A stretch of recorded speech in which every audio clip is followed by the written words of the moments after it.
Oh, hello. Let me know if you can see and hear me okay.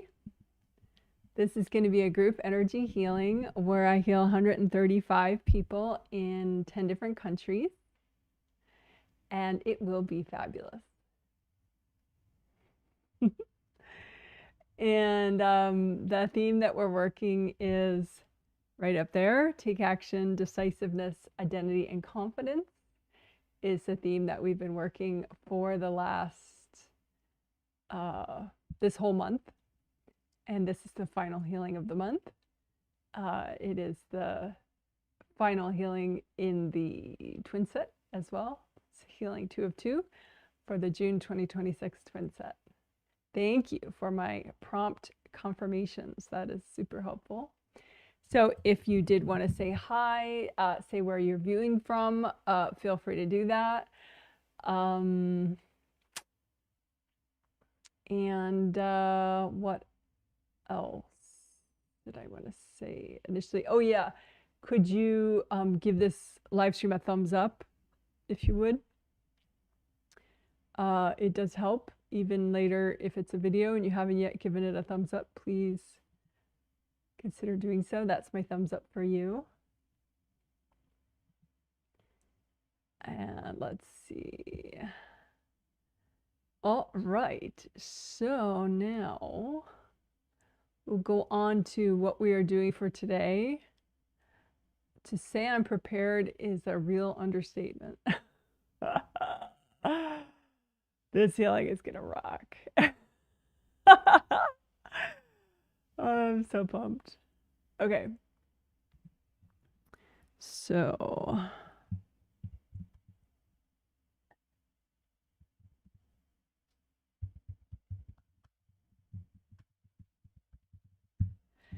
okay. So the concepts and techniques for today's healing. This whole month we've been doing a lot on take action and decisiveness, the first 2 parts there. And identity and confidence have been improving for many people as well, but I didn't aim for it. I just saw that it was an excellent side effect, so I just kept aiming for the take action and decisiveness part.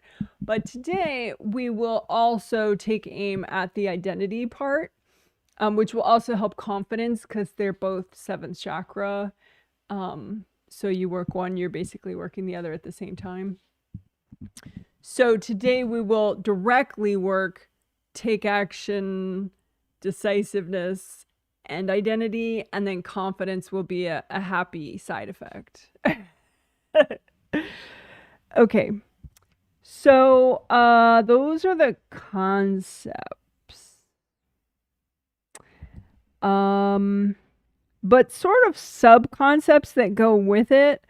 Boundaries. Boundaries with family. Boundaries with religion, with your culture, your social group, your nation, your country that you're from or that you live in.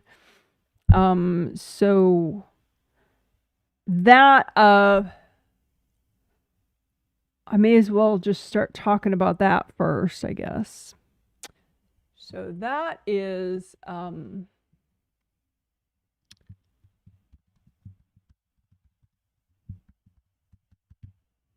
so we're going to be clearing unhealthy burdens, which perhaps is my accidental homage to the fact that in the US it's Father's Day today.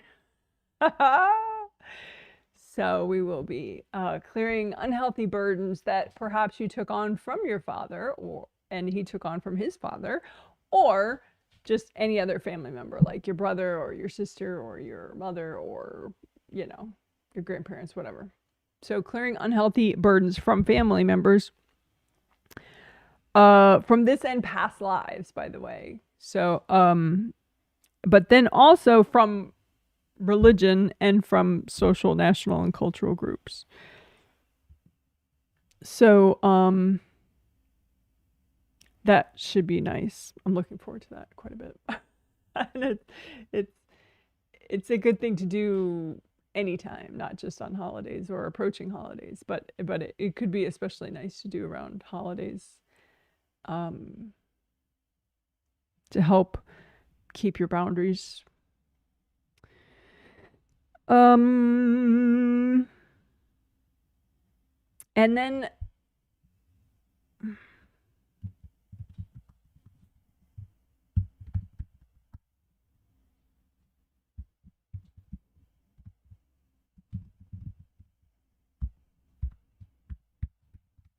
so we're going to do an identity clean out today, and in a very simple sort of concise way. Because sometimes if you're a reader like I am, like a conscious reader, you can read in great detail, but most of the time, not perfectly, but most of the time. But practically speaking, it's good to know when detail is useful and when detail just gets you lost in the weeds. It's good to be able to pan back and see things in a really simple, high level way.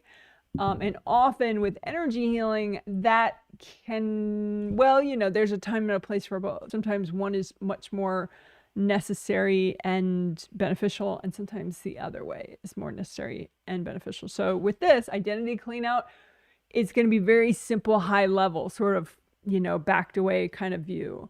So we're going to look at okay, there are 5, for example, say someone has 10 basic images in their identity space, and then say, for example, 6 of those are from family, relatives, ex-husbands, whoever. Only 4 of those images they actually created. And so when you run gold light through all of them, the ones from other people can just melt away. And the ones from you can just keep running gold light through them, and they can be updated and transformed. And maybe some of them you don't even need anymore because it's just not where you're headed now, and so that's the idea. So it'd be that simple. And you don't have to be able to read it and say, okay, well, I think I have 9 images that are in my identity space. But you could, just intuitively I'm getting that there are 14, and then only 2 are mine, that is totally possible. And then you just run gold light through them all. And the ones that aren't you, and just remind yourself it's okay to let go of other people's energy in my identity space. And then the ones that aren't yours just completely vanish. And the ones that are left, just keep running gold light through them so they can transform and update.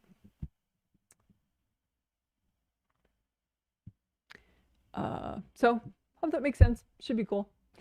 And that should help in a lot of different ways in life. Even though explicitly it's just about identity. But, 7th chakra really affects everything. So should be cool.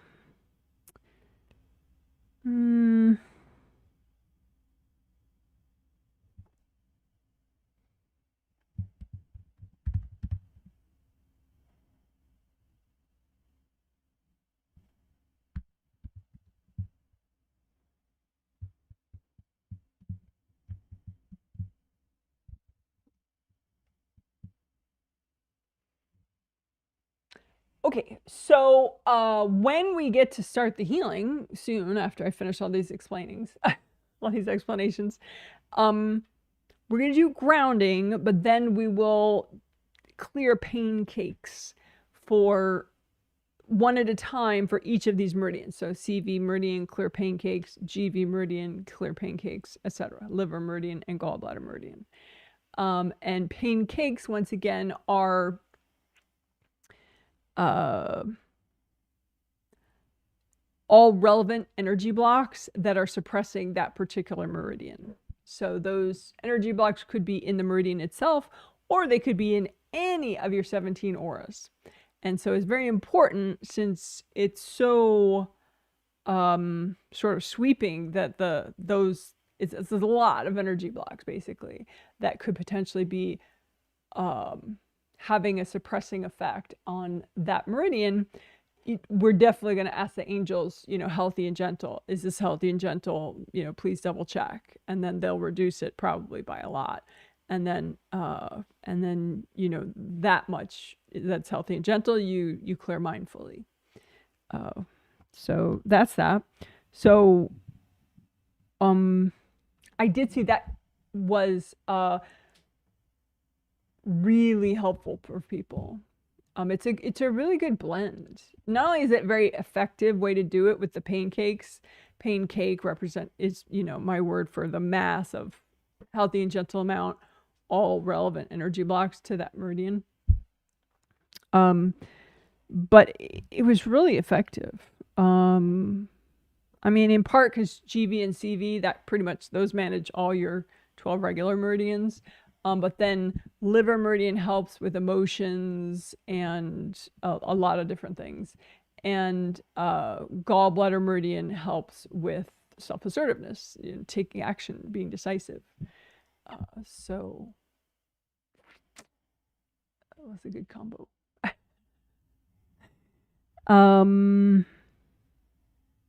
Then we'll do the rest of the 5 essentials. And then there's some other things we're going to do that I haven't explained yet. So what else do I need to explain?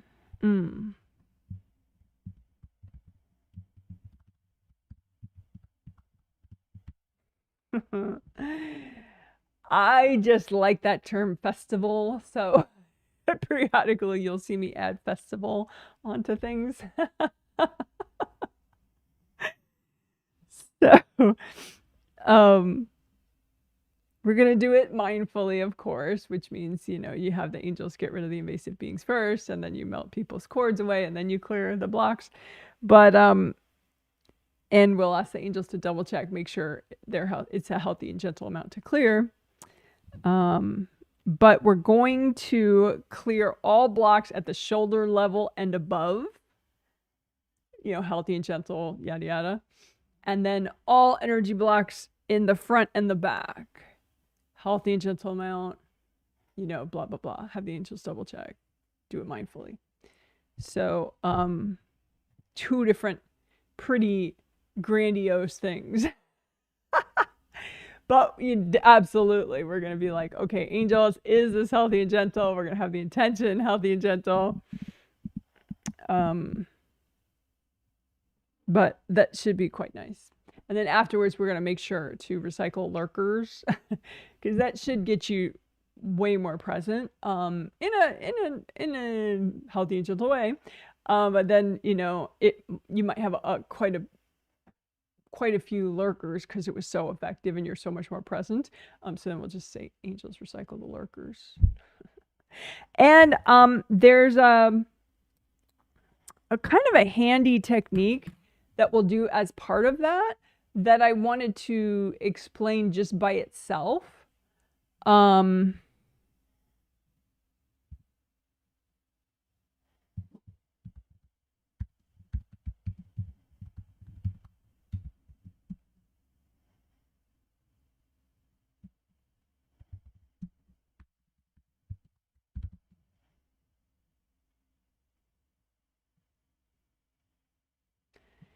So, this sort of, it's sort of a mini technique all to its own. Asking your angels, just saying repeat to your angels. And I think it could be something that people use quite a bit in their own meditations. It's basically like, angels, what you just did for me, can you do it again? And I don't have to say the whole darn request again. Which is good because, like, say you have your healthy and gentle amount, but it's like a whole bunch of blocks, in the front and in the back, of your auras. And, so you got this whole bunch of energy blocks that you're running gold light through, and you ask your angels, angels, please recycle all the invasive beings or any invasive beings that are plugged into these blocks. Right? And your angels just did a healthy and gentle amount of recycling because they're cautious. They don't want to do too much so that you get too present too fast and it's like weirdly jarring and triggering.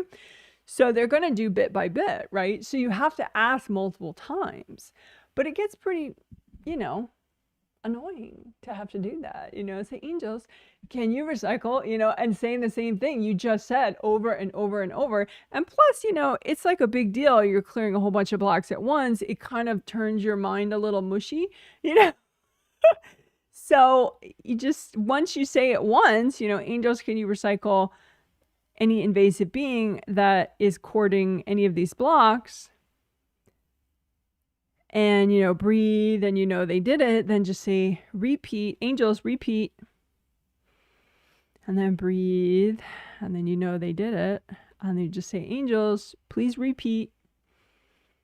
And breathe, and you know they did it. And then angels, please repeat. And then you know they did it. Now you get this sense of like, okay, I think all the invasive being cords are gone. You know, so now I'm just going to, you know, melt away cords from people, myself.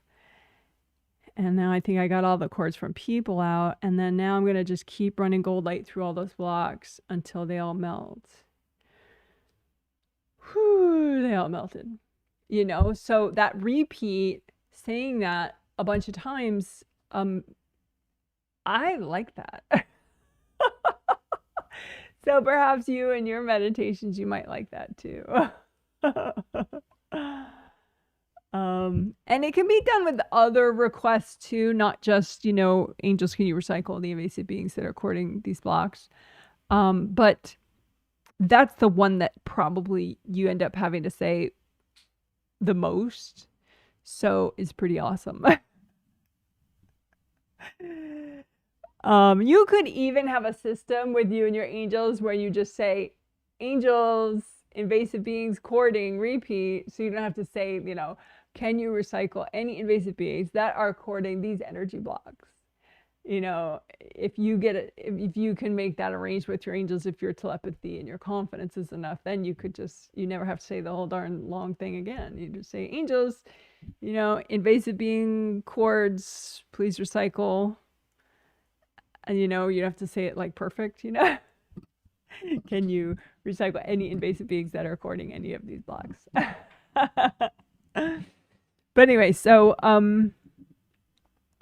I think I will enjoy that, and I will be using that, especially during the block clearing festival, because there are so many blocks that we'll be working at once that the angels definitely are not going to recycle all the invasive beings courting all those blocks at the same time. You know, you're going to have to ask multiple times. So in order to not like want to shoot myself in the head over that, I'm just going to keep saying repeat after the first time. So that's that. So now you know what that means when I say repeat after something. All right, now you know. You are in the know. All right, let's see.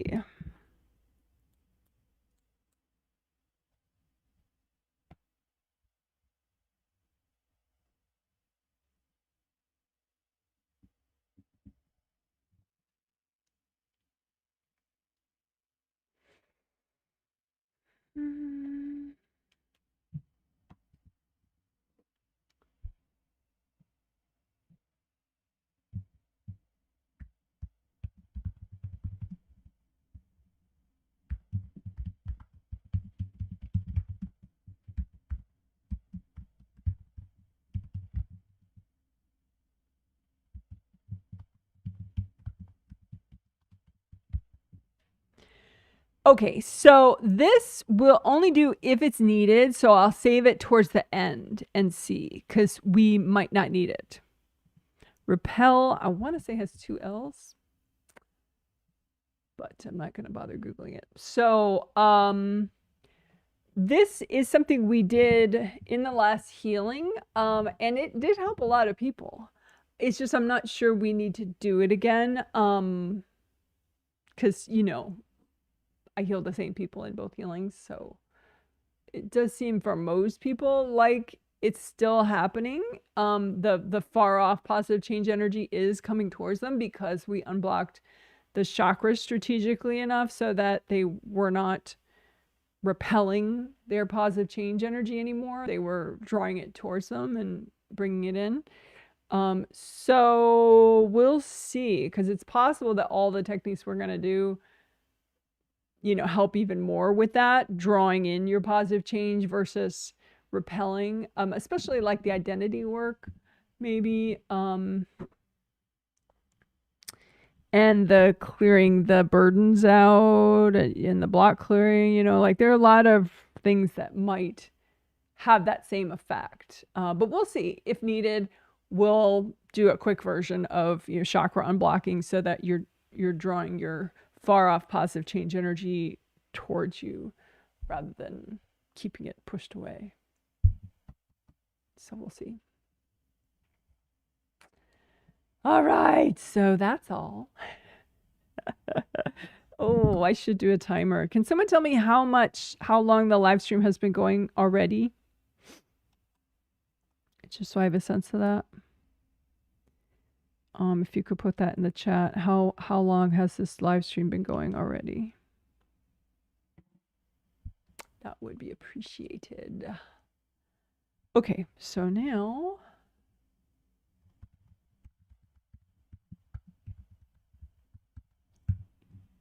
I'm going to just take a look at pre-healing chat comments. 20 minutes already. Okay, that's cool.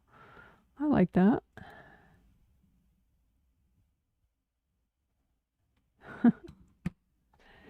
Alrighty.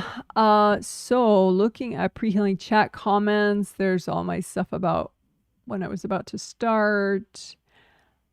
And then I worked more on graphics to get them nice. Thank you for the thumbs up for the healing in advance. That was nice to see. We can see and hear you. Thank you. Hey, Janet, love your confidence. Can see, hear you from foggy San Francisco, California, 62 degrees Fahrenheit. And the San Francisco Bridge in an emoji, I think. That's cute. 62, that's interesting. Very cool. So this is hi, Janet from Muckamore, Northern Ireland. Hello to you in Muckamore. Oh, such a fun location name. And that person says, it's 2 a.m. here. I couldn't sleep, so I thought I would watch the healing. I was so stunned when I found you were live and just starting to the minute. See, angels have your back. Now that is angel orchestrated, of course. Holy. Yep. Oh, and speaking of which, it's a good lead into something I wanted to mention. A year from now, when I live in Bangkok with my husband and our pets, my live streams will start at a different time.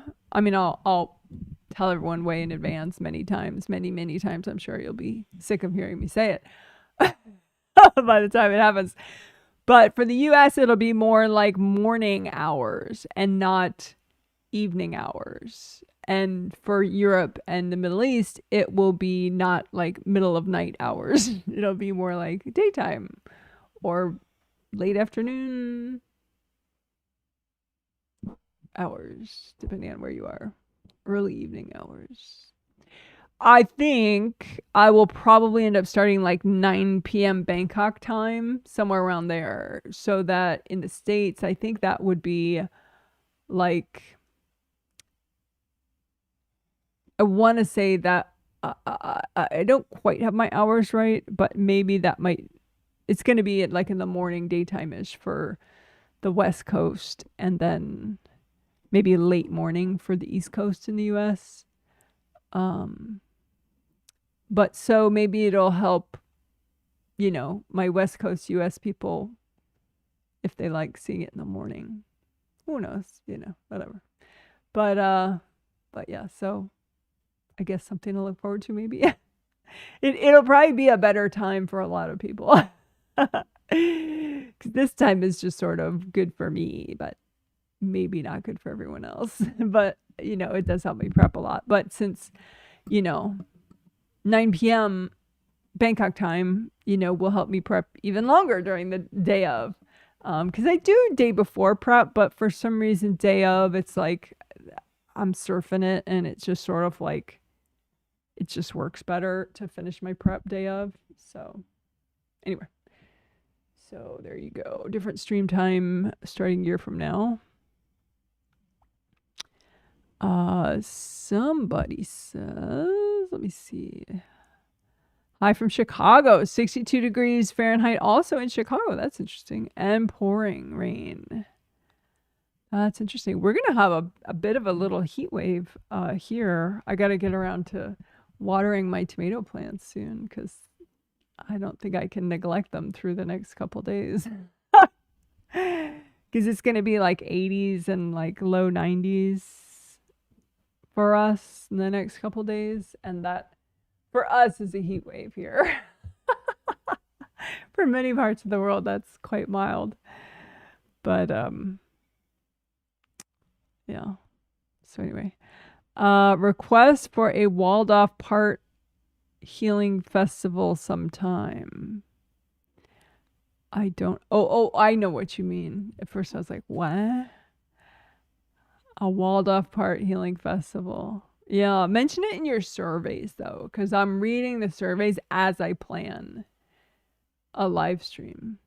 So that would be if you want strategy. But and also hand it to your angels because they ain't like even right now, just hand it to your angels. Because the angels, like they're like 80, sometimes 90% of the planners on the astral, and then I'm the other 10 to 20%. So yeah, ask your angels about it.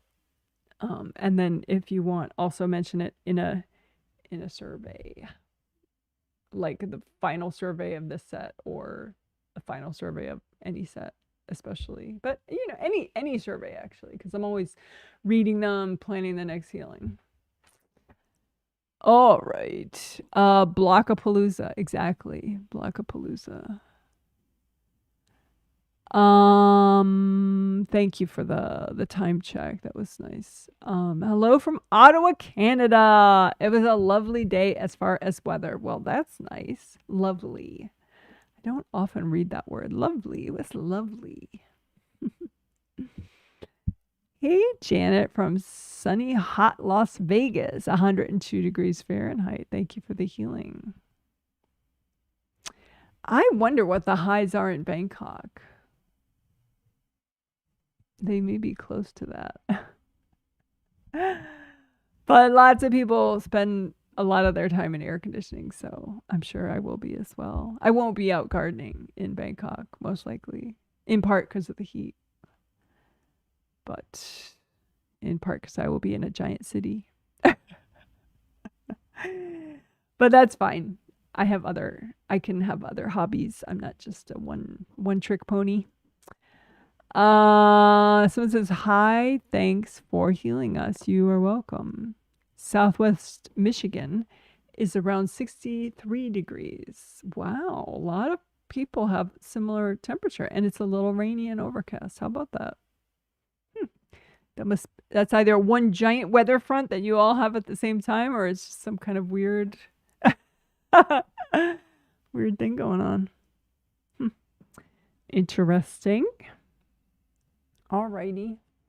Well, that's that. Thanks for the little weather report, everybody. At least we got the North America weather report. We didn't get any of our European or Middle Eastern or Asian weather reports, but that's probably because it's the middle of the night for them. Or they're too early in the morning for them.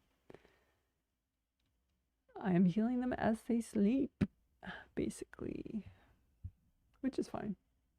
Still works. Okay. So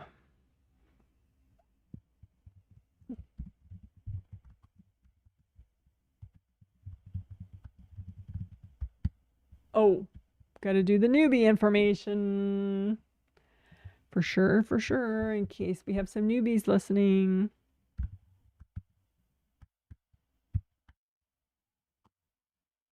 Okay, So, newbies, my name is Janet Wright. Hello, hello. Good to meet you. I am an energy healer and reader. I do not read the future though, but I can see auras and chakras and past lives and present time stuff.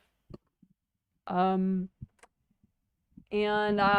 teach energy healing techniques here on YouTube for free. And I make a living by charging people for the healing. So the 135 people that I'll be healing today have either paid for the healing set themselves or their loved ones have paid for it for them. And a lot of people get subscriptions, so they don't have to pay for every set manually. They just, like a once a month fee gets withdrawn from their whatever account they want. But you could also buy one at a time a set of healings, like the triplet set or the twin set each month. And that's all on my website, which is jwhealing.com. Oops. So that's my website and that's my email address. And let's see. Healing with gold light. And you can too. So you can follow along and use this healing as a self-healing walkthrough. Even if you purchase this healing set or your loved ones purchase it for you, and I'm healing you, you could heal yourself at the same time. You won't get in my way. I won't get in your way. So that's it. You have a copy out, you create with your intention a copy out in front of you of yourself, or like say your foot or something, or your shoulder, and you heal the copy with gold light from your hands. So hand chakra, fingertip chakras, you set them with your intention to a metallic gold color like this glitter, and so then as they naturally spin, they're generating gold light. And you just use that gold light to unblock them so they generate more. And then you use the gold light to unblock, repair, and sort of unclog your energy system, your auras, your chakras, your grounding, your meridians, etc. So that's the gist of it.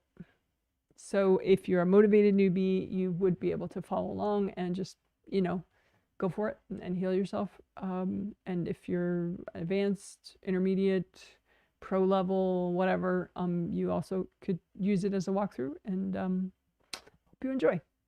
If you want to purchase, check out my website. So that's pretty much it. So there's my website again and my email address.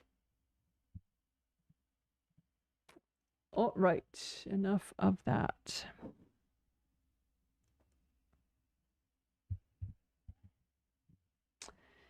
Okay, so I'll be quiet for a few minutes before we start.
Okay, thank you for waiting. So, let's do grounding. So, imagine both your groundings and go ahead and get rid of them and recreate your groundings. Make them big and wide as all your auras, and keep them wide all the way down to the core of the earth. And go ahead, test out colors for your grounding. Even if you can't see, you set your grounding color with intention, that's fine. So test out both your groundings at red. And then test out both your groundings at orange. See how that feels. And test out both your groundings at yellow. See how that feels. And go back to whichever one of those colors feels the best for you. Helps you release the most right now. And also bring that grounding up high as your third chakra. Your third chakra is right below your sternum. So your sternum is that bone right there. And then just beneath that, that's your third chakra. So bring your groundings up that high to give extra support to your third chakra, second chakra, and first chakra. Right? And then make a copy out in front of you of your everything, including your groundings. So your everything is all your 17 auras, which go all around you. Each one goes all around you. And then your physical body and your astral body are inside there. And then your two groundings. One of them grounds your physical body and your physical body's aura. And the other one grounds your astral body and your astral body aura. You as a spirit, right? So just comb through your grounding, comb through your auras, comb through all your major chakras along your spine with gold light from your hands.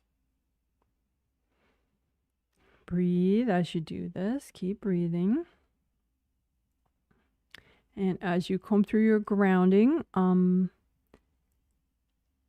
melt away energy blocks. Soak the energy blocks in gold light so that they melt away.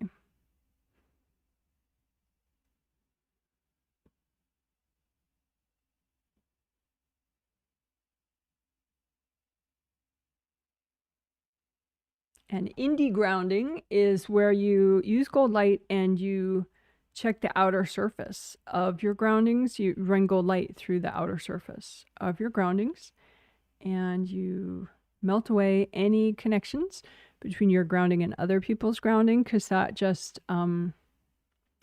it encourages codependency, and it makes your grounding work less and their grounding work less. So you're both screwed. So then you both might feel like, oh, I need them because I'm now screwed, you know, but it's really just that your groundings are bonded, which they shouldn't be. It should be individual grounding. So melt away all the connections between your grounding and other people's grounding so that they have a better shot at empowerment and you have a better shot at empowerment. Right? And then again, find some energy blocks in your grounding and surround them in so much gold light that they melt away. And if you're like, well, Janet, I can't see, so how am I gonna find these blocks?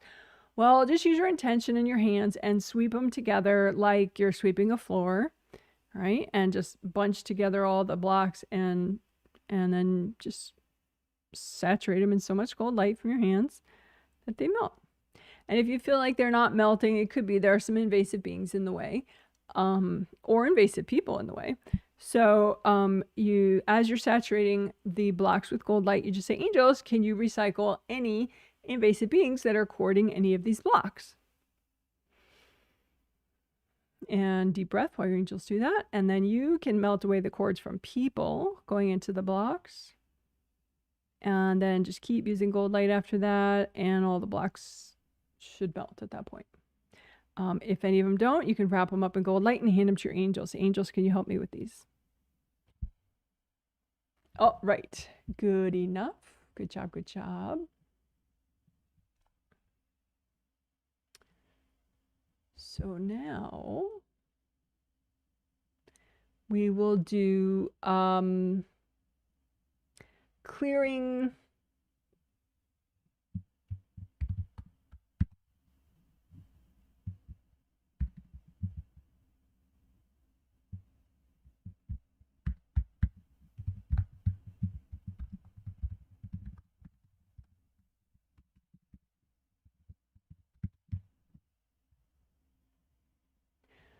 So now we will clear pancakes, which is my sort of abbreviated term for clearing any relevant energy blocks that are suppressing a given meridian.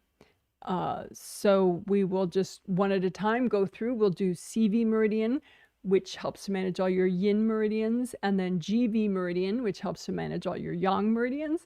And then we'll do the liver meridian, which helps in so many ways, including emotions. And GB, gallbladder meridian, which helps in many ways, including decisiveness. Okay, so first one that we will do is the CV meridian. It does start in the crotch, so got to get used to that graphic. And just as you're watching where the pathway, as it runs up the midline of the body and ends in the tip of the tongue, just imagine the meridian, a copy of your meridian out in front of you, your CV meridian, and just do a little bit of direct healing. Just use gold light to unblock and repair any leaks to the meridian itself. And ideally, it would look like a red flowy tube full of red flowy life force that belongs to you and your physical body. So you can pay extra attention to CV1, which would be that energy center right at the bottom. That's being shown right there, right in the crotch. That's CV1, first energy center in the CV meridian. Okay, so that's enough direct healing for you to get a good sense of it. So now we're just going to clear pancakes. In other words, suppressing energy blocks that are acting to suppress the CV meridian. They could be within the meridian itself or anywhere in any of your auras, right? So put the pancake for the CV meridian out in front of you and say, angels, can you please double check that all this is healthy and gentle to clear right now? Deep breath while your angels sort through it and remove the blocks that are too much to do right now.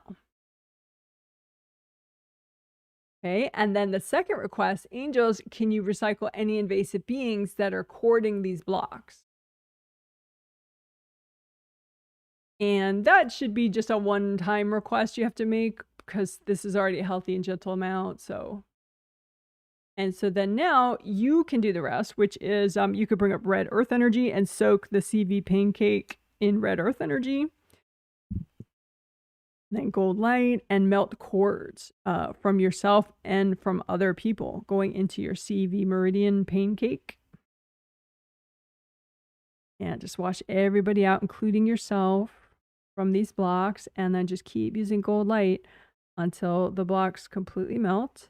Or since everybody's already out now, you could blow up all the blocks, blow up the pancake if you want. Deep breath. And then if there's any leftover, you can again try to melt cords from them and just melt them that way. Or you could just wrap them up and give them to your angels. Angels, can you help me with these? So we'll do that one more time, just a little more sped up. So put out in front of you the energy blocks that are your CV meridian pancake, right? Put all those blocks out in front of you and say, angels, can you double check, make sure this is healthy and gentle to clear right now? And then angels, can you recycle any invasive beings that are courting any of these blocks? Breath. All right, then you do the rest, right? So red earth energy, soak the blocks in red earth energy and melt all the cords. Gold light, melt all the cords from yourself and from other people going into these blocks. Wash everybody out of the blocks. And then if you're healing yourself, you could just blow up the blocks at this point, or you could just keep using gold light until they all melt. Deep Deep breath. All right. And if you have any leftovers, you can just wrap them up and give them to your angels. Angels, can you help me with these? Okay. Then now, good job on that. So then now let's do GV meridian, which governing vessel meridian, and it manages all your yang meridian. Right? So let's do some direct healing on it. It starts also in your crotch and goes up the midline of your back and hooks around your head, ends in the roof of your mouth. Just like shown in the video there. So just imagine a copy of your GV meridian out in front of you. And ideally, it would look like a red flowy tube with your red flowy life force in it and your body's red flowy life force. But it could look white, it could look black, it could look crusty, it could look leaky. And so you just want to keep healing it and repairing. So there are no leaks and no clogs, but you do want that intention of healthy and gentle. You only want to basically see the issues that are healthy and gentle to clear right now, and you only want to, do the amount of healing and repair that's healthy and gentle right now.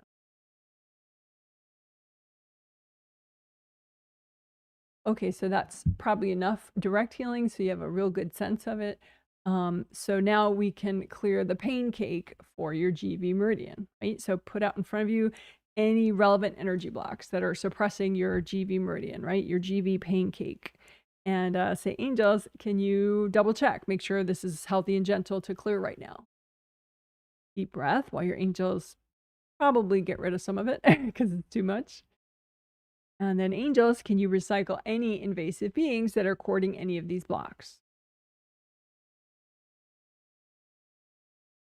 And then you can do the rest. Red earth energy, bring that up. Soak the blocks in red earth energy straight from the core of the earth.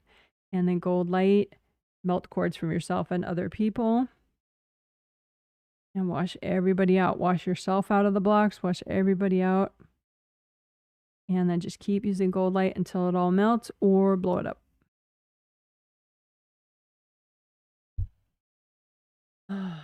Deep breath. And if you have leftovers, you can try a little more, like melt the cords going into them.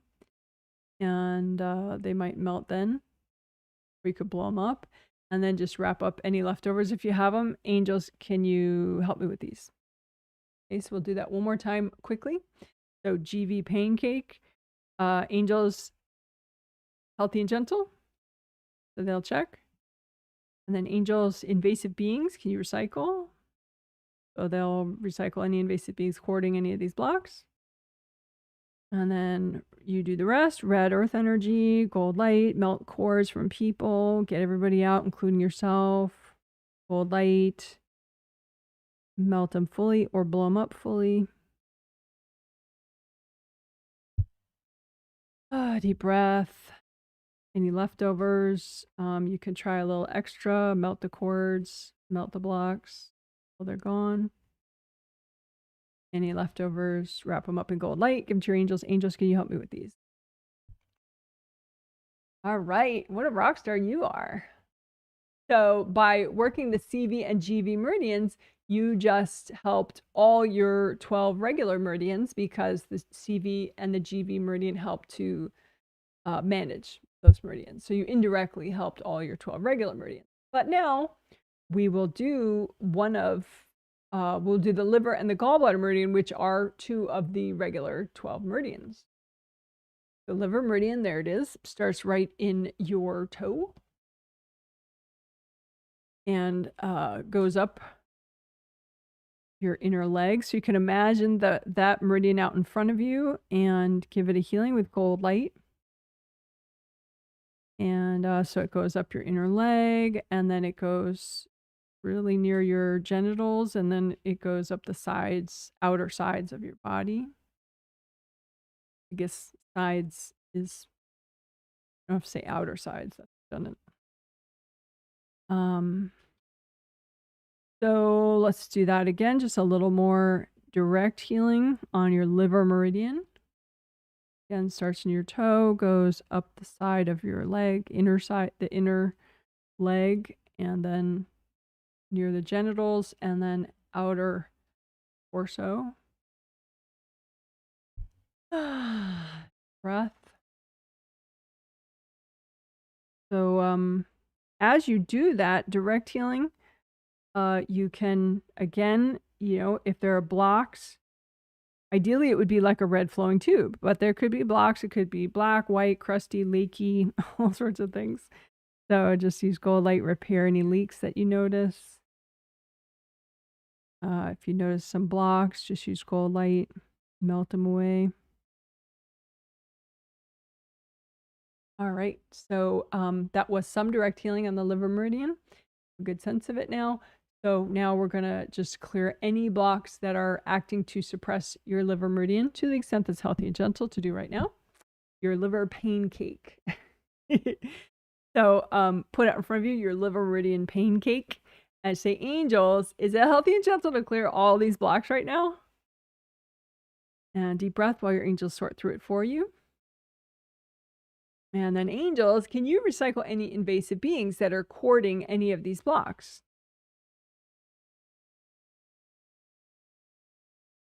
And then you can do the rest. Bring up red earth energy and soak all these blocks with red earth energy and gold light.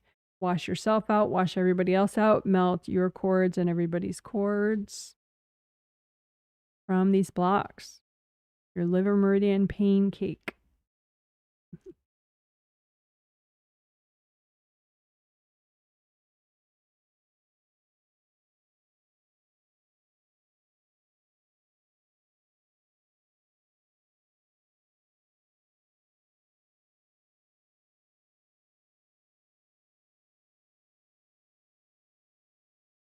And then go ahead and just keep melting, keep using gold light until all the blocks melt, or once everybody's out, you could blow them up.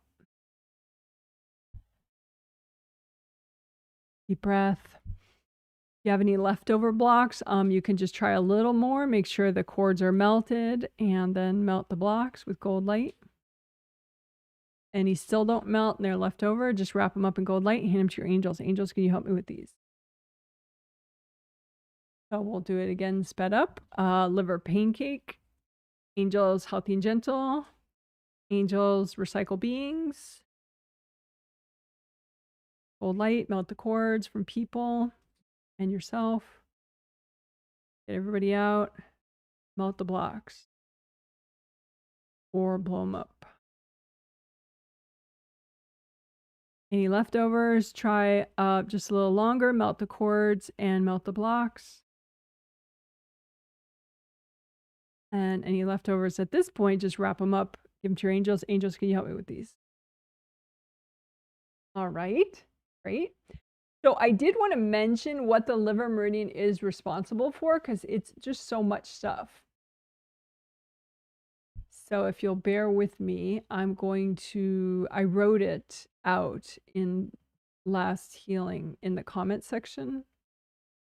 Or because it was part of the healing overview that I posted in the comment section of the last healing. So I want to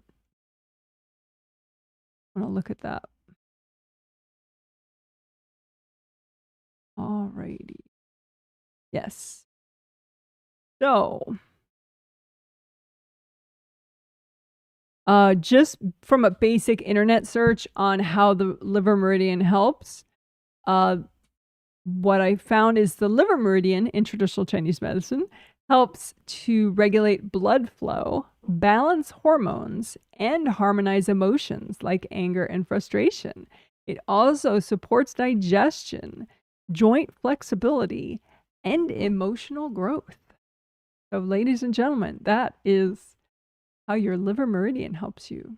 How about that?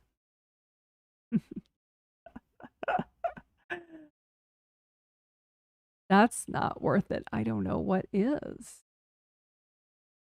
Okay, so moving on to the gallbladder meridian.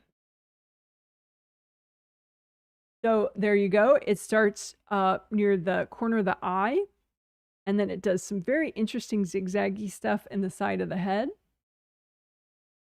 And then it goes up. There's a point at the forehead, which is kind of cool.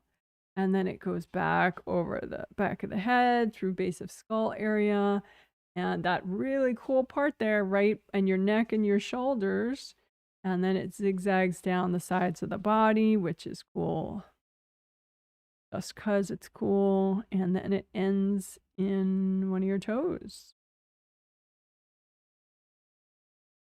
So you can imagine that out in front of you and feel that whole path. You can compare, like, is the left side of your gallbladder meridian, the left branch of your gallbladder meridian more flowing than the right, or vice versa? Kind of read with your intuition or your vision. And ideally, of course, you want the meridian to look like a red flowing tube full of your red flowing life force and your body's red flowing life force. But that might not be the case. So you could just heal and repair and unblock with gold light.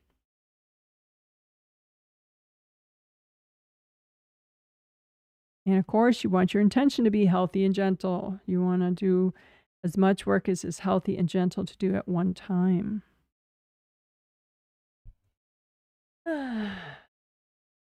Deep breath. All right. So now that you have a good sense of your gallbladder meridian and you have done some direct healing on it, we can help it even more by clearing your pain cake, your gallbladder meridian pain cake, which is all the relevant blocks that are working currently to suppress your gallbladder meridian. So put out in front of you your gallbladder meridian pain cake, any and all blocks in your space, in the meridian, in your auras that are having a suppressing effect on your gallbladder meridian. And say, angels, can you double check and sort through this, make sure, you know, get rid of everything that's not healthy and gentle to clear right now. Deep breath while your angels do that for you. And then angels, can you recycle any invasive beings that are courting any of these blocks? Breath. And then now you can do the rest, right? So big red grounding for all these blocks. Bring up red earth energy from the core of the earth to saturate these blocks. And then gold light from your hands. Use that to wash everybody out, including yourself, from these energy blocks. And melt cords from yourself and others going into these blocks. All those cords. And just keep using gold light until all the blocks melt. Or once everybody's out, you could blow them up if you're feeling yourself. Deep breath. If you have any leftover blocks, just do a little extra cord melting, and then that should be probably all that's needed. And you can melt them with gold light. You still have leftovers, just wrap them up in gold light. Give them to your angels. Angels, can you help me with these? Breath. So let's do that again a little faster. So put out in front of you all the blocks that are your gallbladder meridian pain cake. And angels, can you double check that all this is healthy and gentle and clear right now? Angels, can you recycle any invasive beings that are courting any of these blocks?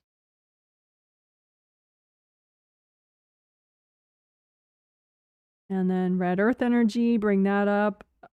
Soak the blocks in red earth energy. And gold light, melt cords from people going into these blocks, and cords from yourself, melt them all. Wash everybody out of these blocks and keep using gold light until the blocks all melt. Or once everybody's out, you can blow them up.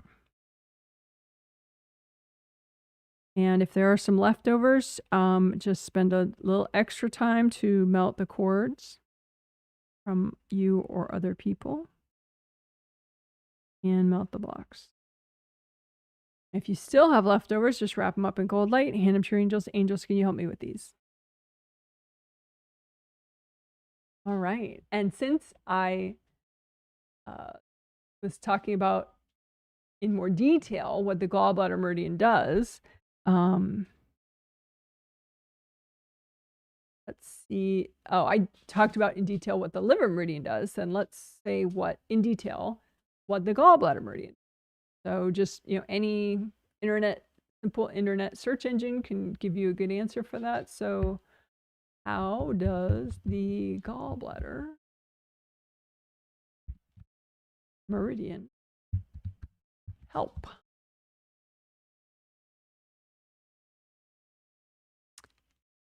The gallbladder meridian in traditional Chinese medicine is linked to digestion, bile flow, decision-making, courage, and emotional balance, including the processing of anger and frustration. It runs from the outer eye, yada, yada, yada. We know that part.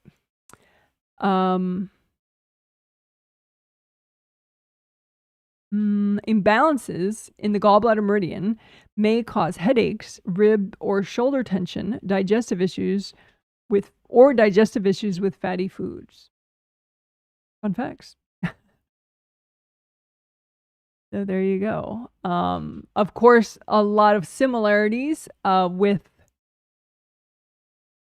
the liver meridian because they're yin-yang pairs. So yin is the liver meridian, and then the yang meridian paired with it is the gallbladder meridian. All right. So good job, good job. Yay, good job. What a rock star you are. Woohoo.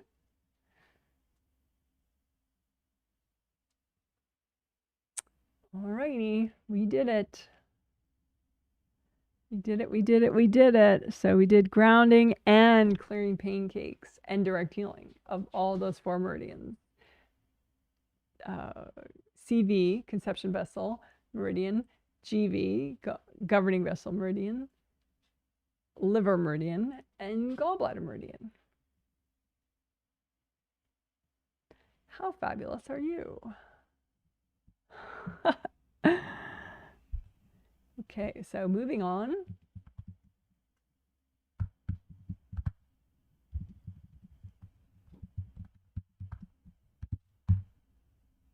Okay, so we're going to do aura repair, all your 17 auras at the same time. And if that blows your mind that you have 17 auras, don't think about it. Just say, I'm repairing all my auras. Okay, so have a copy out in front of you of all your auras. And your physical and your astral body are inside there. And of course, both your groundings, nice and wide, coming up nice and high. And as you comb through your auras with your hands and gold light from your hands, check for rips. And eventually you get quite good at this. But at first you might feel like this is ridiculous. I look crazy. And, you know, don't do it in public like this.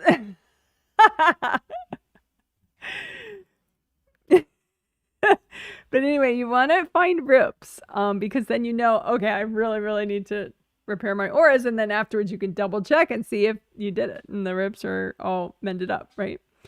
So, but if you don't trust your ability to find your rips, then just do aura repair because you probably need it. All right.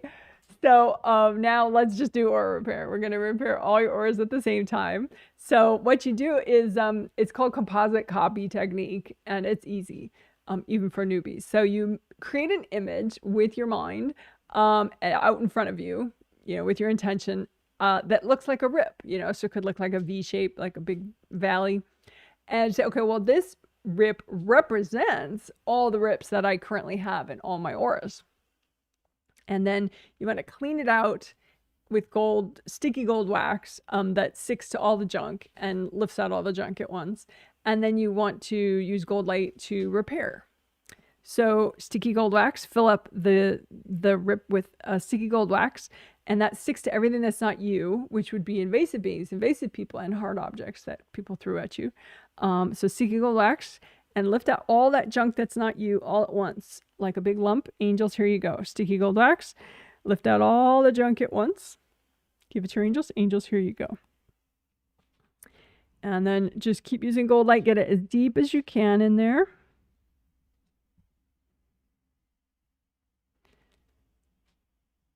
Keep breathing.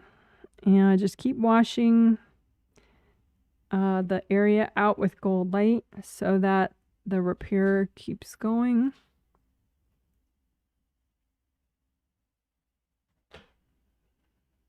And don't stop too soon.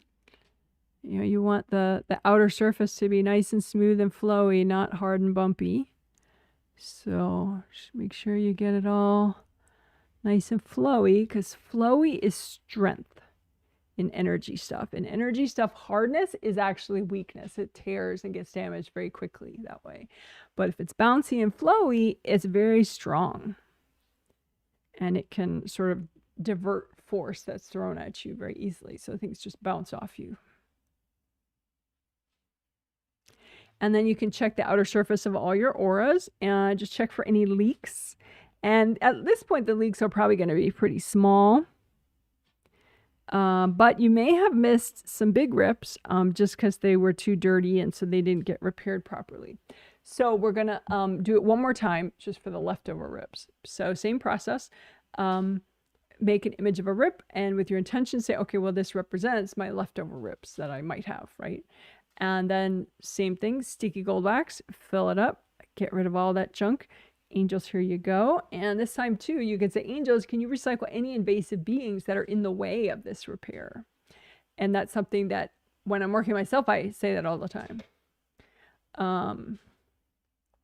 So angels, can you recycle any invasive beings that are in the way of this repair? And then you just do your thing. So sticky gold wax, lift out all the junk. Angels, here you go. And then get your gold light as deep as you can. Maybe you missed a couple hard objects. Grab them with gold light. Give them to your angels. Grab those hard objects. Angels, here you go.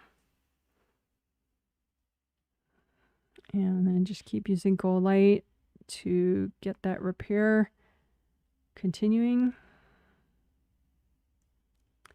And keep using gold light. You want that outer surface to be nice and flowy and bouncy, not hard and crusty. So don't stop too early.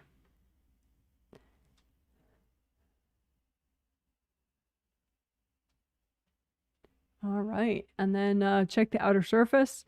See if you feel any little leaks still. If you do, just pop out the hard objects that might be there.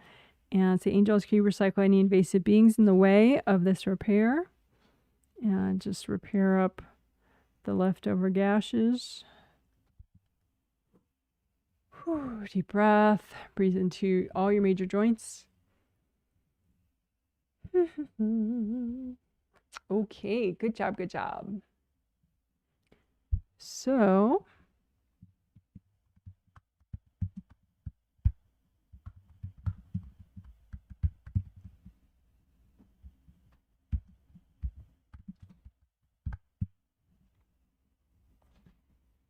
okay, so we did this in the last healing, and I saw that it was pretty helpful to add joint work to the creative ring work. Creative rings are, so that's what we're going to do again today. Creative rings are up here, 1, 2, 3. They come and go with you as a spirit. And they're just, 3 gold rings. They have a little space in between them. They're right here. And they, when they're working and repaired and, unblocked and everything, then they generate gold light, which is like a nice protective force field right here. And also that gold light comes down continually to nourish your major chakras along your spine. And so it's really empowering and just helps you focus, and it's a good thing, right? But like all things, they could be really helpful when they're in good shape. They could be really sucky if they're all messed up and invaded with other people's energy and damaged. So let's repair them and unblock them, right? So make a copy out in front of you of your 3 gold creative rings, and you can make that copy much bigger than life size or much smaller than life size, whatever you feel like. And just use gold light from your hands to melt away cords from people coming into your creative rings. And if you feel like people have been trying to control you or dominate you or change your mind about something, or they're very sort of opinionated about how you should think or feel, they might be cording your creative rings. So just melt their cords away from your creative rings. Don't get into the drama of, oh, they shouldn't be doing that. They should be perfect like I am. Just melt the cords. Melt the cords. Stay neutral and just get shit done. Melt the cords. Okay, melt the cords with gold light. And there could be also invasive beings cording these creative rings. And so you can just say, angels, if there are any invasive beings cording my creative rings, can you please recycle them?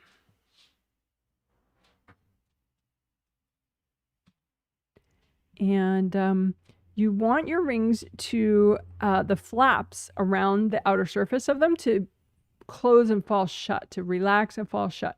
So what do the flaps look like when they're not relaxed and shut? Well, this is when how they look when they're irritated. The flaps all open like that, or some of them open. So that's a top-down view of one of your creative rings when the flaps are all open. So you would feel pretty overwhelmed at that point. If some of the flaps are open, then you feel a little like frazzled and all over the place a little bit, maybe unfocused or, easily distracted. So just check out those flaps and melt cords going into the flaps with gold light. And you might find extra cords at like 12 o'clock, 6 o'clock, 3 o'clock, and 9 o'clock, or whichever, 3 and 9 is when you look that way. Anyway, there's just those places tend to be most often corded, but really it could be, anywhere along the creative ring that you could have some damage. You could have some hard objects stuck there still. So you could sticky gold wax your creative rings and above them and below them, and just have the wax stick to everything that's not you, and then move the wax out, give it to your angels. Angels, here you go. So sticky gold wax your creative rings, including the area above and below them, and have the wax stick to whatever's not you, and pull it out. Angels, here you go. So relax those flaps so they fall shut.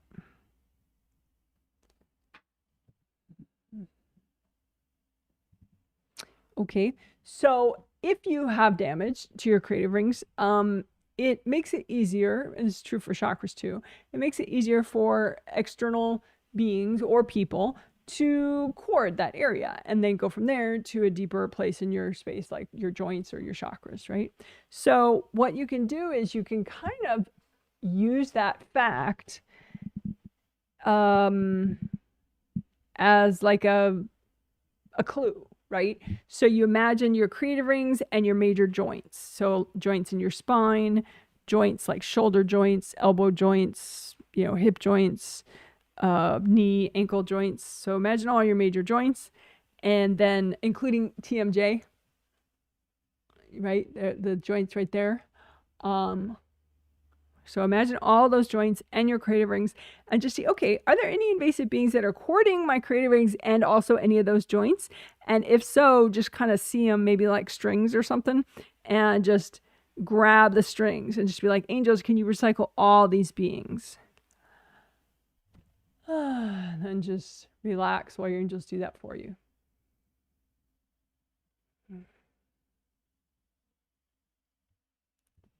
So you're kind of using the invasive presence of these beings or these people like against them in a way, in a clean way, but just like, aha, I see you. I know you're there. Then ask the angels to recycle them. Obviously they're not going to recycle people. They'll just, help you clear them out. But if it's an invasive being, they'll recycle it, meaning that being will no longer exist, and it'll go back into the cosmic soup of things that are yet to be made. So again, creative rings, all your major joints, grab the strings. Angels, can you recycle all these invasive beings? Deep breath.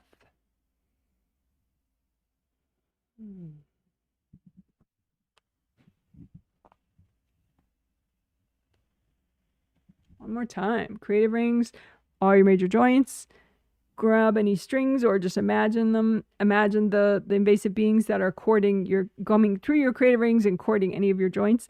Say, angels, can you recycle these invasive beings? Deep breath. Breathe into your whole body, your auras, your grounding.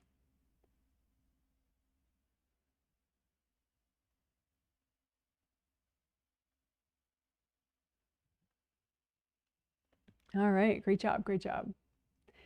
So another thing that will help joints is our block clearing festival that we'll do right after we finish the 5 essentials. So we'll do it soon. And that will also help joints.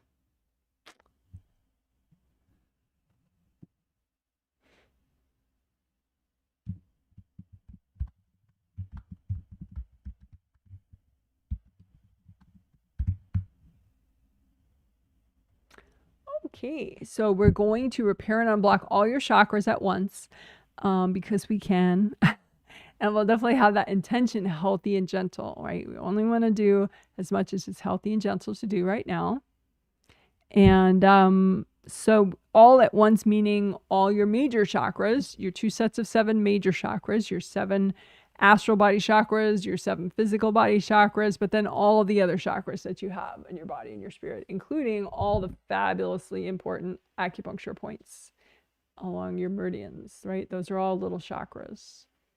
And then you have other chakras near your joints and, you know, very cool. All sorts of chakras. So let's do it.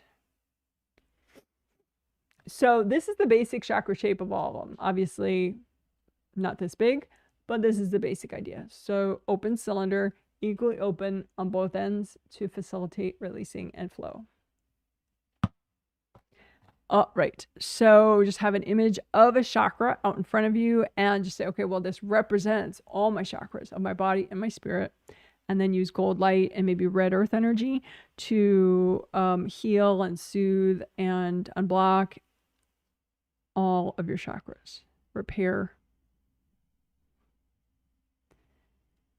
And as you melt the blocks, you're also melting cords from people that are anchored into those blocks.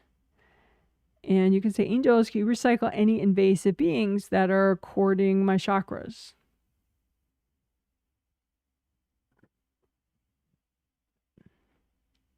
And then, remember I said you could say repeat. Angels, please repeat, right? And so you don't have to say the whole thing again. So we just have said, angels, can you recycle all the invasive beings that are, any invasive being that's messing with my chakras, right? So you just say, angels, please repeat.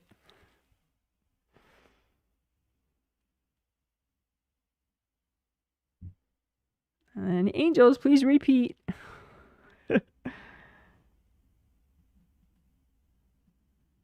And you can say that as many times as you need to, so you feel like, okay, you know, that was enough.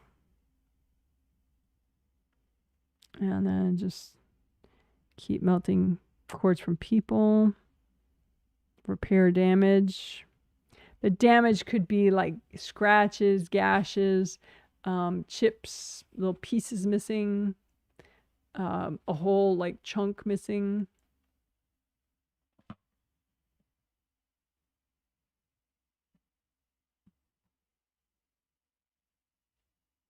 Someone mentioned in their survey that it looked like they knew they had damage and it looked like the chakra was rotten. That was an invasive being. Invasive beings and invasive people tend to be attracted to the damaged areas because that's allows them to latch on. So, but if it looks different than like just a simple crack or like a, you know, like a broken mug or something, you know, with a bunch of cracks and broken off pieces, if it looks like oozy or gooey or weird, it's just some invasive beings like over the damaged area. So then you just, you know, say, angels, can you recycle these invasive beings around the damaged area?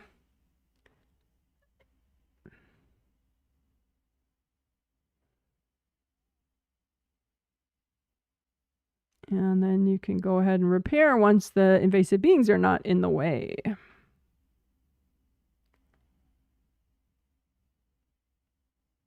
And again, you can say, angels, repeat.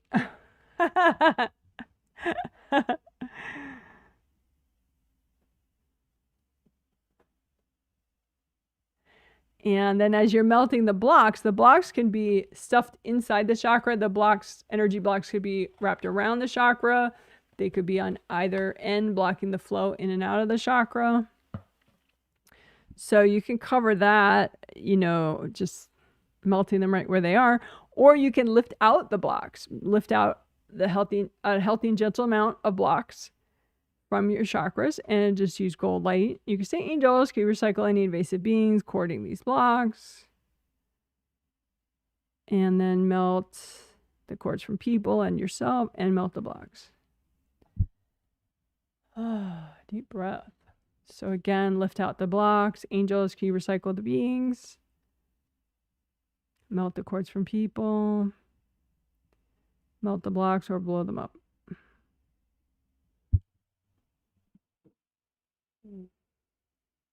And when you're unblocking chakras like this all at once, it is a really nice time to work any theme that you want. So here, of course, we have this theme that we've been working, right? So lift out energy blocks from all your chakras that would help you, if you clear these blocks, it would help you with all that goodness. Take action, decisiveness, identity, and confidence, right? So lift out the theme blocks, let's say, and just say, angels, can you recycle any beings, invasive beings, cording these blocks? And you melt people out of these blocks, melt their cords, and melt the blocks. Deep breath. So again, lift out your theme blocks from all the chakras. And angels, can you recycle the beings? And use so much gold light, you melt everybody out, melt their cords and your own cords, melt the blocks. One more time. Lift out any blocks relating to the themes. Take action, decisiveness, identity, and confidence. Lift out those blocks. Angels, can you recycle the beings? And melt the cords from people. And melt the blocks. If you have any blocks left over up there, just wrap them up in gold light. Angels, can you help me with these?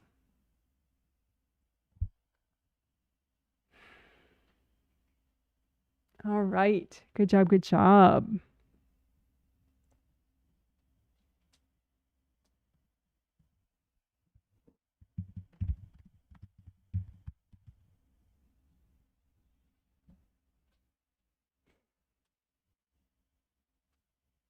So back of head stuff, right? And again, I may have some newbies following along. If this is too much for you, just say, angels, can you please do this part of the healing for me? But that's only if you're a newbie and you didn't receive this, you didn't pay for this healing. So I'm not healing you. I mean, angels can heal you at the same time too. But, if you didn't pay for the healing, but you want this back of stuff, head stuff worked, but you don't feel like doing it right now, just say, angels, can you please help me back here? But definitely say, angels, can you help me back here? Because angels are very respectful and altruistic, so they're not going to be playing any funny games. So angels, rather than like my guides or something, because a lot of people have guides they think are respectful, but they're not. So you can even, imagine all your guides and just say, angels, can you sort through all these beings and make sure they're only ones that are super respectful and altruistic? And that way, maybe that would be a nice way to sort it out. But it's safer just to work with your angels and just keep saying, angels, can you help me with this and that and whatever. Oh, right. So that's my little 10 cents about that.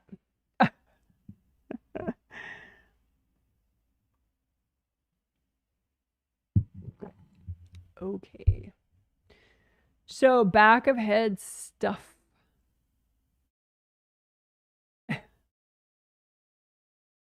So this is base of skull points, right? Those are your meridians. Some of your meridians right there.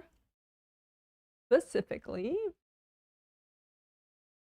from left to center, that would be the gallbladder meridian is the blue-green. And then the urinary bladder meridian is the yellow. And the one that is unfortunately blackish in the diagram is your governing vessel meridian.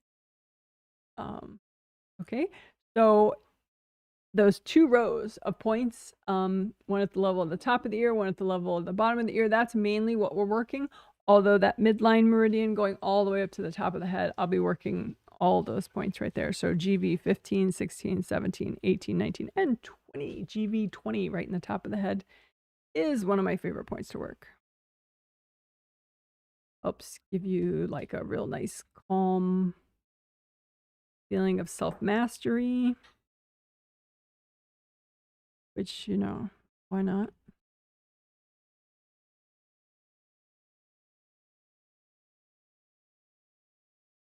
All right. So again, as with all meridian healing. Ideally, you want them to be red flowy tubes with red flowy energy flowing within them that belongs to you and your physical body. But in reality, you want to imagine them how they really are. And so if they're black and crusty or white and crusty or leaky or hardened or compressed, you want to know that because you want to be able to heal it with gold light. Right? And red earth energy, you can bring up red earth energy from the core of the earth and soak all these meridians in red earth energy. Red earth energy is really nice for all your like physical body joints, meridians.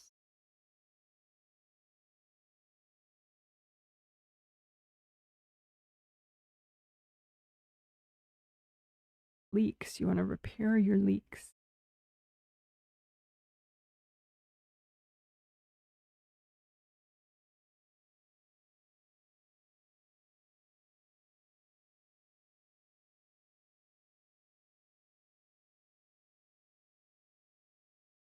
I'm also doing a little bit of gallbladder meridian side of head just to repair the leaks there, in case you still have any.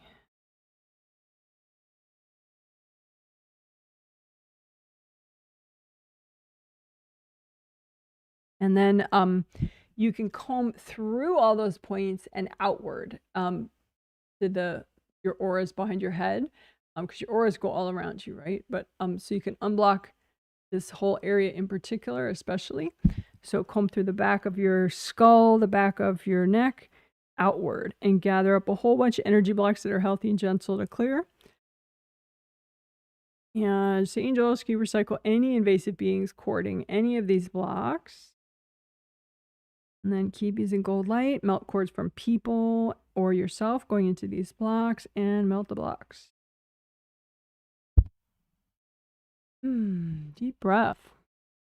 One more time. Comb through from the back of your head, back of your neck, outward towards the back of your auras. Gather up a whole bunch of energy blocks that are healthy and gentle to clear.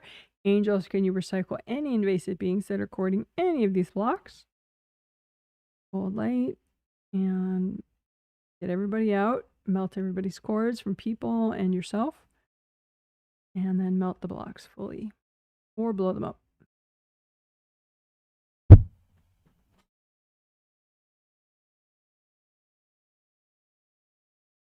Okay, so that brings us a nice segue into the good karma windows. So what the heck are they? They are in the back of your astral body aura back here. 1, 2, 3, 4, 5, 6, 7. There's 7 of them, 1 in each layer of your astral body aura. And they look like triple frame windows or 3 concentric squares. So that's the basic shape of one of your good karma windows. And then, like I said, you have 7 of those back there. And you want them repaired and unblocked so that it's just an area for you rather than a backdoor for invasive energy, right? So you want to repair them and unblock them because you can bring in some really fabulous energy of yours through here. But if they're all damaged, then it can become, like I said, a backdoor for invasive energy. So you can repair them like this one at a time. You can use your intuition and see which ones need repair.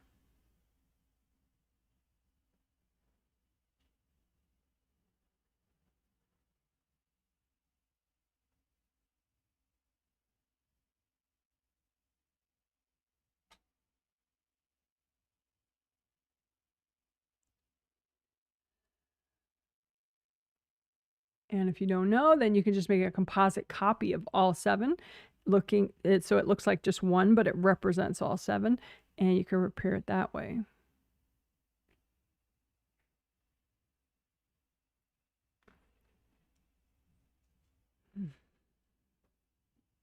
And you want to unblock the windows all around the windows, so there's no like baggage or yuck from other people there. And you can say, angels, can you recycle any invasive beings that are anywhere near these good karma windows?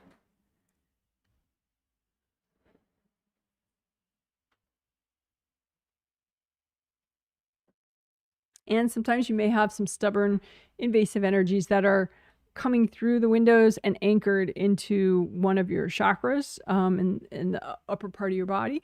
So you can just grab them, kind of like you're gardening and you want to get the root and the weed out of your garden, right? So just grab the invasive beings with your intention and or your hand and gold light, and just grab them, freeze them, just say, angels, can you recycle all these invasive beings? Deep breath again, just with your intention.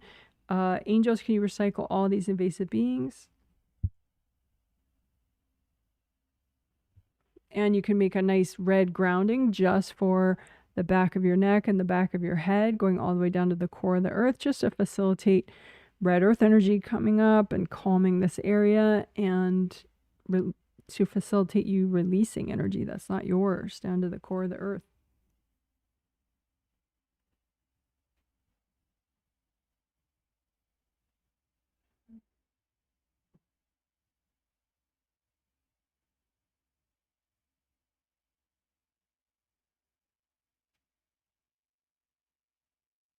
And this is a common area to store drama.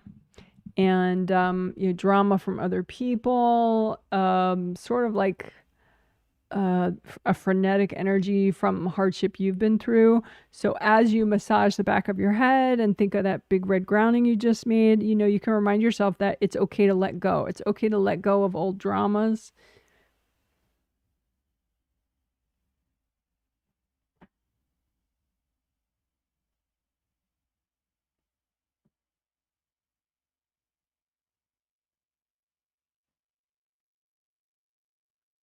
And you can say to angels, can you clean out this area for me?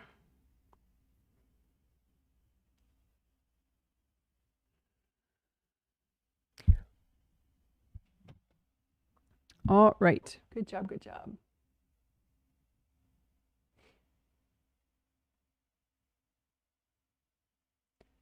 So we can celebrate with some butterflies. Great job. Great job. So that is the end of the 5 essentials. So we've done all the 5 essentials. 5 essentials being grounding, aura repair, creative ring repair, chakra repair, and back of head stuff. Yay. Now, on a regular basis, it is good to do your 5 essentials. But, you can save time, sometimes maybe you only have 1 minute, so you got to figure out which of the 5 you need the most, or, or you just have 4 minutes, so you do really quick versions of them. There's a lot of creative ways you can do it. There is an experienced version, 17-minute version. So once you've heard my explanations once, you don't need to hear them all the time. So there is that 17-minute experienced version of the 5 essentials. And that is pretty much the title of it, I think. Well, it doesn't say 17 minutes in the title, I don't think. But the experienced version of the 5 essentials is a nice video. And it's in the short video playlist on my YouTube channel page. It's like, I think it's the 3rd playlist that's displayed. It says shorter videos, blah, blah, blah. Or you could just search Janet Wright Healing Experienced Version 5 Essentials, and it'll come up.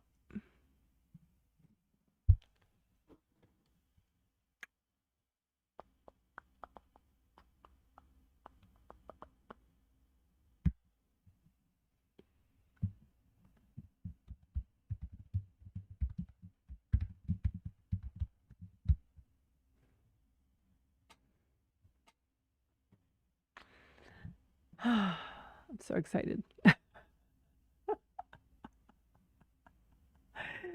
It's just the kind of festival I need. All right, so let's have an energy block clearing festival, shall we? And the 2 important things here is healthy and gentle. So H and G means healthy and gentle, right? That's what you want the intention to be. And you ask the angels, double check, angels, please, is this healthy and gentle? So that way they'll sort through the blocks for you. And then also to do it mindfully. mindful clearing, which means, you know, ask your angels to recycle the invasive beings that are cording the blocks, and then you melt the people's cords out of the blocks first before you clear the blocks. And the reason you do that part, melting people out before you melt the blocks, is so then the people that are cording, they don't feel sort of like this rush of, you know, getting their energy black when you, that's really sudden and potentially very jarring when you just, if you just blow up some blocks that their energy is in, you might, that might be jarring for some people. And if they are the type of person that would whack others, you know, throw energy out of like a, you know, frustration, then, you know, they could whack you. So if you melt their cords out first, you're less likely to get whacked. Melt their energy out, melt their cords, and then clear the blocks. So that's what I call mindful energy block clearing. Okay, so that was the explaining. Let's do it, baby.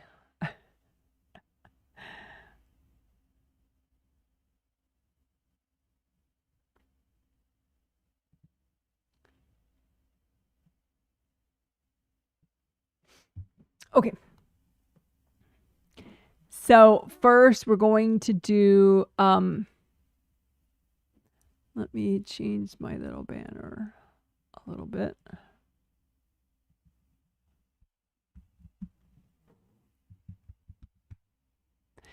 So first we'll clear energy blocks from the level of your shoulders and above.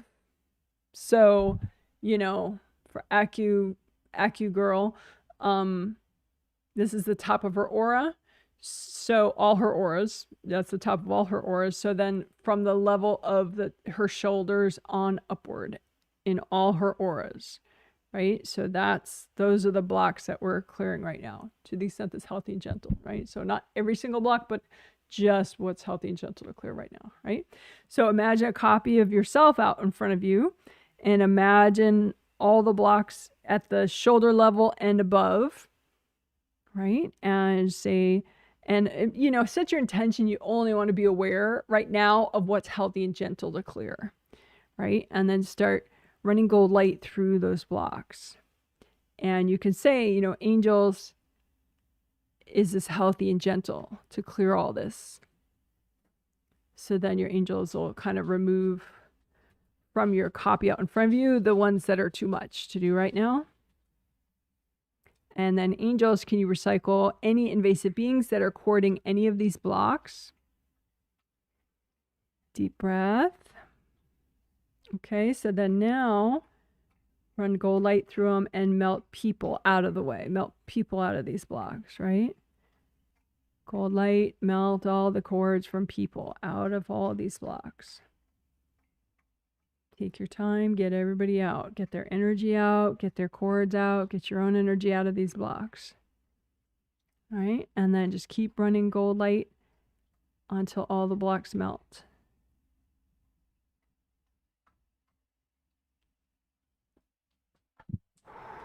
Deep breath.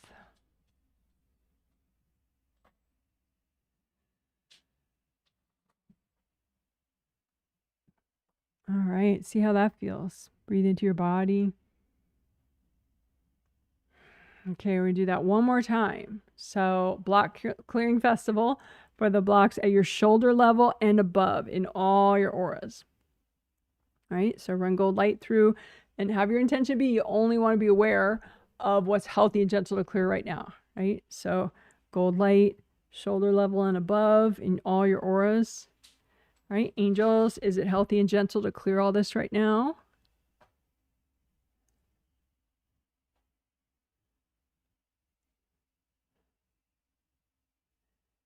And then angels, can you recycle any invasive beings cording any of this stuff?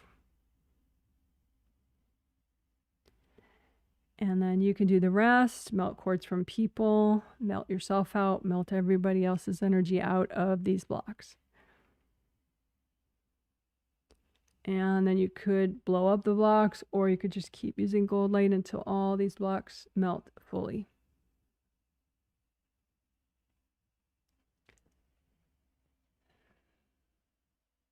And if any of these blocks are still here, you can use extra gold light, melt cords. You say, angels, can you recycle any invasive beings in the way? And just keep using gold light until the blocks melt.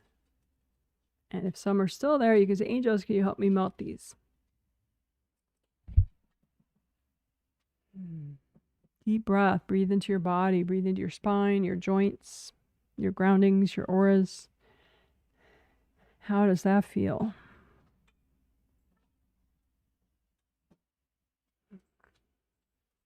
All right, great job. So now we will do front and back.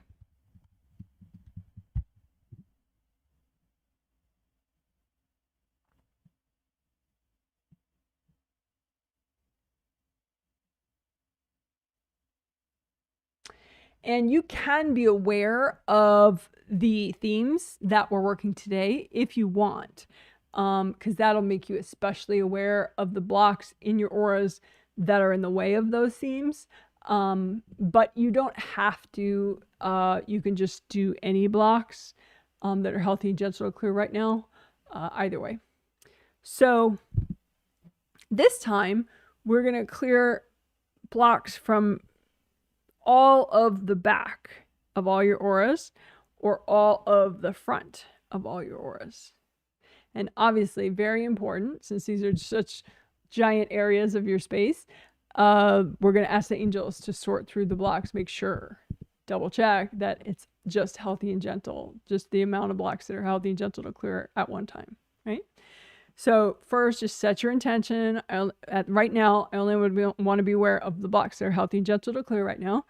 And then just imagine, if you want, imagine yourself as a profile. So it's easy to comb through all the blocks in the back and all the blocks in the front, right? So blocks in the front, blocks in the back, start running gold light through all of them that are healthy and gentle to clear right now. And then angels, can you make sure that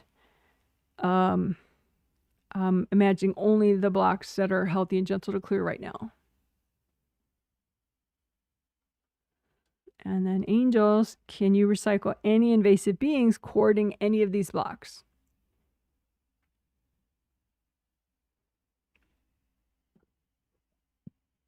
And then you do the rest. Melt cords from people. Melt everybody's energy out of these blocks. Again, these are the blocks that are healthy and gentle to clear in the whole front of all your auras and the whole back of all your auras. All right, so get everybody out. Melt their cords, melt your energy, melt their energy out. And then keep using gold light and melt the blocks fully.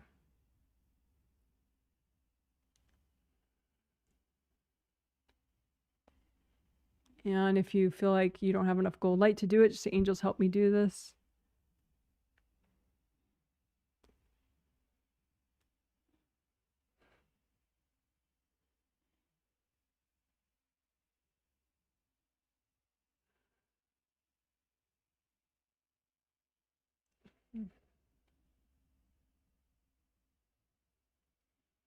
Breathe into your joints, breathe into your body, your spine, your chakras, your auras, your grounding. See how that feels. How does that feel?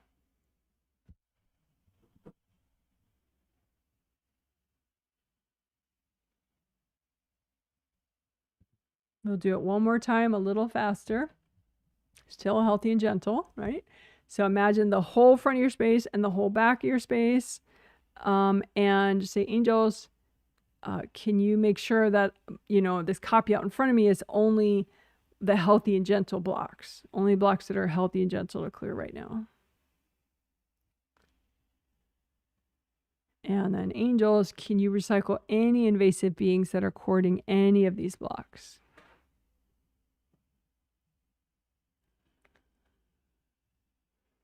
Deep breath. And then you do the rest. Just melt cords from people. Get everybody's energy out of these blocks. Get your own energy out of these blocks. And just keep using gold light and melt all the blocks. Or once you get everybody out, you can blow up the blocks too.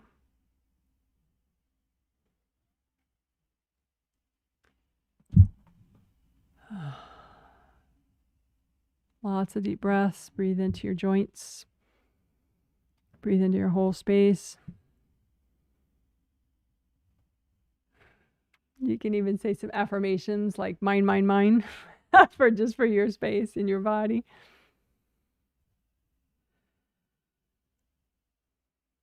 You can use your hands and just send gold light to everywhere in your space that you need it.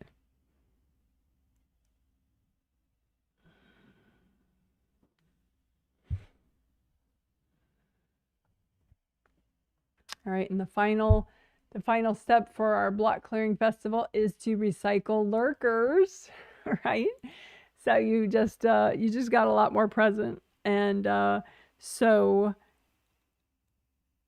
may have knocked out some invasive beings that maybe are still hanging around the outer perimeters, like, you know, a foot away from your energy field or maybe 10 feet away from your auras. And so just be aware of them and just say, angels, can you recycle all these lurkers? Deep breath while they do that.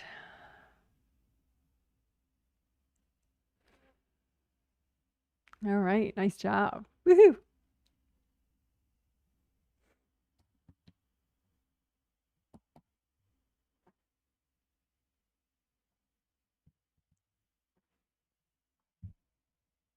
We should celebrate that, right? Great job. You're a total rock star. Woohoo! All right.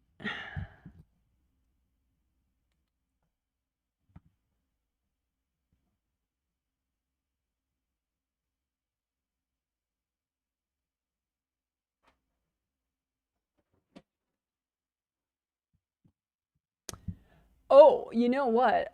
And the thing is, as we do it, I may or may not need to do it when I'm healing. So if I don't mention it, you could still use it.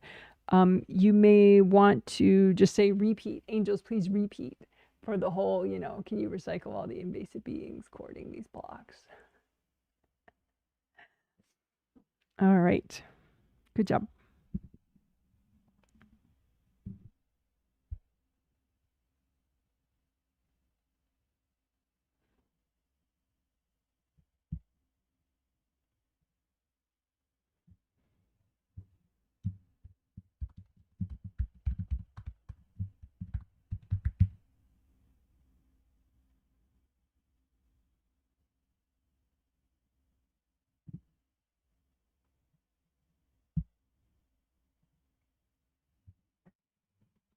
Okay.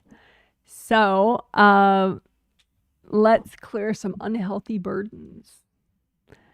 Right? So burdens are just, you know, pieces of energy that people give you that are, you know, it's not your energy. It's not like some kind of a clean gift. It could be their guilt or their shame or some like responsibility that they think you should take on, but it's not clean. It's not like you're making this free will agreement, like, yes, this is important to me, I will do this. You know, I'm choosing to do this. It's more of like, it's invasive. It's like a dump, an energy dump in your space. It's very common. You can get these burdens at conception, like right, you know, as the lifetime agreements are finalized. You can get burdens from each parent. You can get burdens from your older siblings at that time. You can get burdens at any time of your life. But a lot of them happen in childhood. And sometimes they're accidental, sometimes they're on purpose. Particularly in childhood, sometimes kids can get very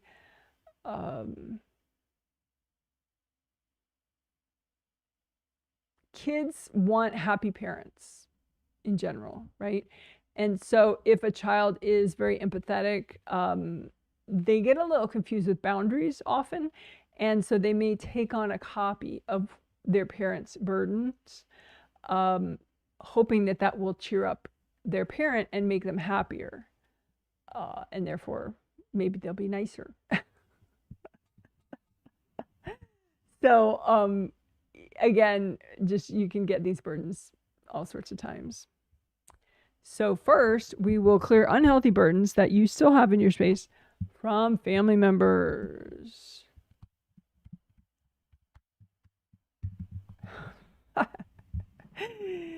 So we'll do it with blanket exercise, really easy peasy. So make a big gold blanket out in front of you and pile onto it copies of any burdens you took on from any family member, siblings, parents, grandparents, whatever, cousins, even like, you know, ex-spouses or husbands or wives that you still have, whatever, ex-boyfriends, ex-girlfriends, from this and past lives. So any unhealthy burdens from family or loved ones, we can throw that in there too. From family and friends. We'll say from family / loved ones. How about that? So that's friends too, right? So any unhealthy burdens from this and past lives that you took on or it was dumped in your space from, you know, family or loved ones, right? So giant piles of unhealthy burdens, right? From family and loved ones. Angels, can you double check, make sure it's healthy and gentle for me to clear all this right now? In general, yes, it will be, but it's good to double check. And then angels, can you recycle any invasive beings that are courting any of these blocks? Deep breath while your angels do that for you. So all these blocks that are left over on the gold blanket are healthy and gentle to clear right now. So let's do it. Bring up red earth energy. Soak the piles in red earth energy. Lots of gold light from your hands. Use the gold light to melt quartz from people.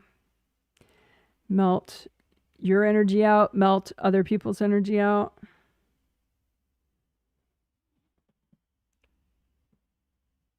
And just keep melting the blocks till they're fully gone. You can say, angels, can you help me melt all this? And if you want, you can blow them up too, now that you've gotten everybody out.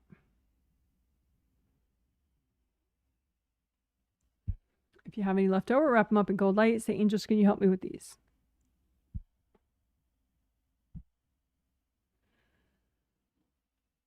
And now this one, we'll do burdens. We'll clear burdens from family and loved ones again, but also we'll clear agreements in case you have some unhealthy agreements that require you to keep these unhealthy burdens from your family and loved ones, right? So big gold blanket out in front of you, put onto it any unhealthy burden from family or loved ones from this or past lives, and say, angels, can you check, make sure this is all healthy and gentle to clear right now? Angels, can you recycle any invasive beings that are courting these blocks? And then so now imagine if there are any agreements that require you to keep these blocks, which therefore would be unhealthy agreements, right? Any unhealthy agreements relating to these burdens. And just use a lot of gold light. Angels, help me clear these agreements safely. And then just go ahead and melt them away.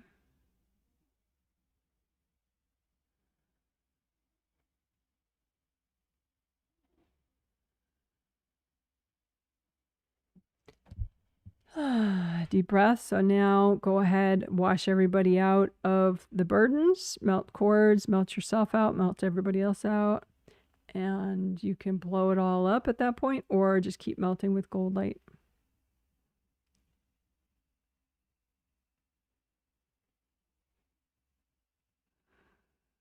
And if you have any that still haven't cleared, just do a little extra cord melting.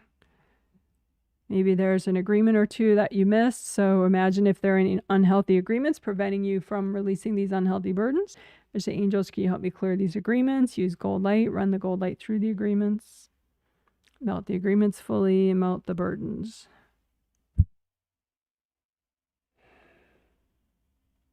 And if there are any leftovers, just wrap them up in gold light. Angels, can you help me with these? All right, Rockstar, good job. So,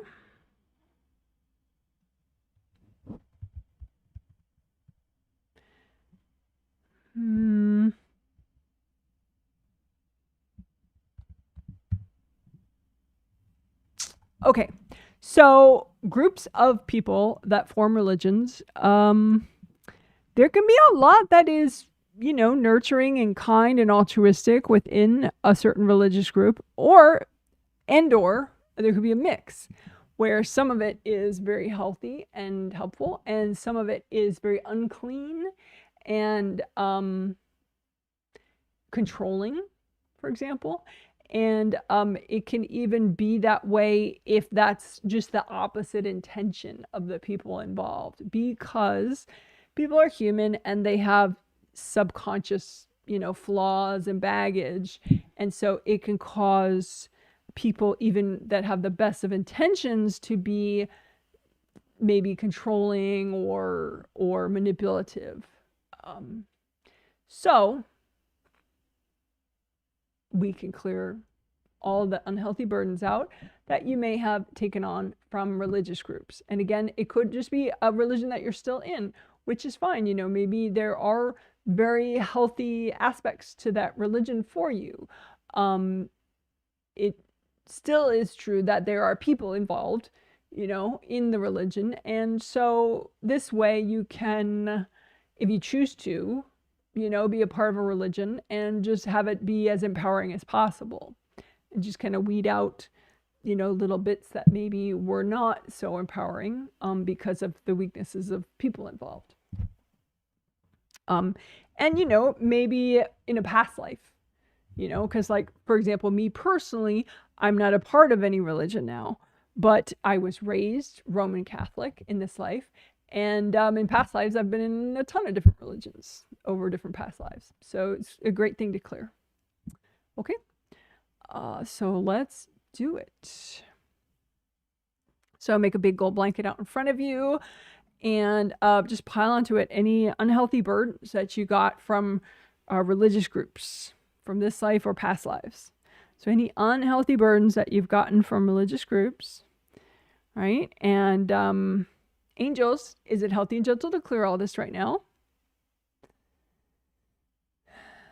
And angels, can you recycle any invasive beings that are courting these burdens?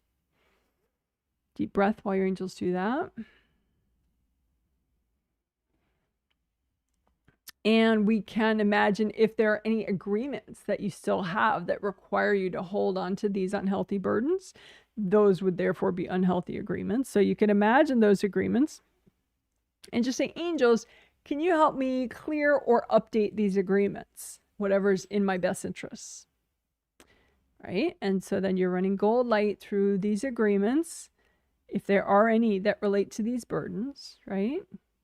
And the angels are helping you to update them and or clear them, whatever's in your best interests.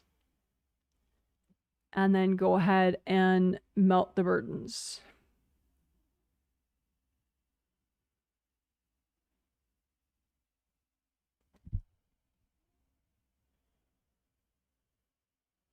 And if you have any left over, it's possible that people are courting the blocks, right? People might be courting still those unhealthy burdens. So if that's the case, melt the people out of the way, melt their cords out of the way, melt your own energy out of the way, and then you can fully melt the blocks. And if there are any left over, just wrap them up in gold light, hand them to your angels. Angels, can you help me with these? So we'll do that a second time, just a little sped up. So imagine a big gold blanket out in front of you and pile onto it copies of any religious burdens that you've taken on in this life or past lives. Any burdens from religious groups, right? And then angels, can you double check this pile? Make sure it's healthy and gentle for me to clear all this right now. Deep breath. And then angels, can you recycle any invasive beings that are courting any of these burdens?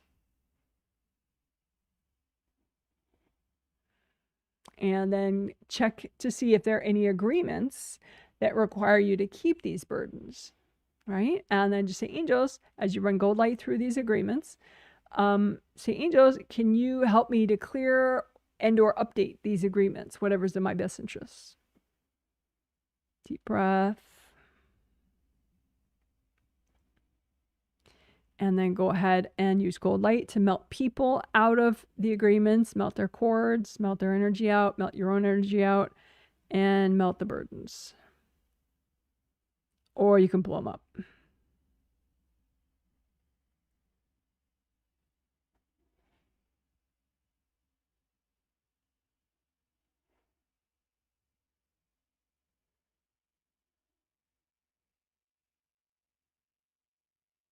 And again, angels, if there are any invasive beings courting any of these burdens, can you recycle those invasive beings?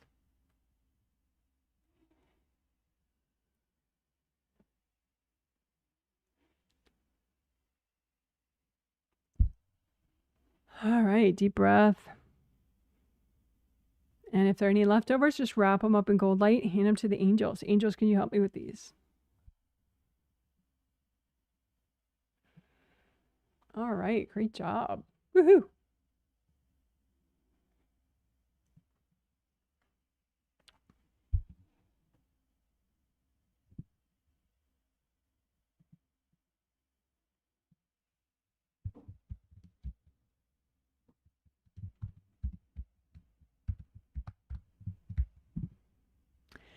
Okay, so this is a bit of a catch-all,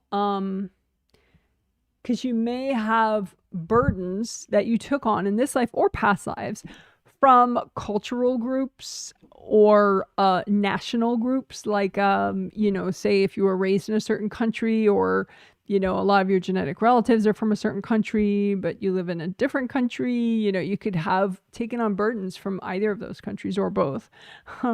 Or a social group, maybe like you went to a certain school, or you were part of a certain clique in a certain school, or whatever. You know, there could be all sorts of burdens that you took on from social groups, basically.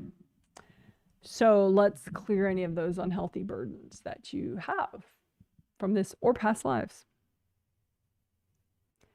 So go ahead and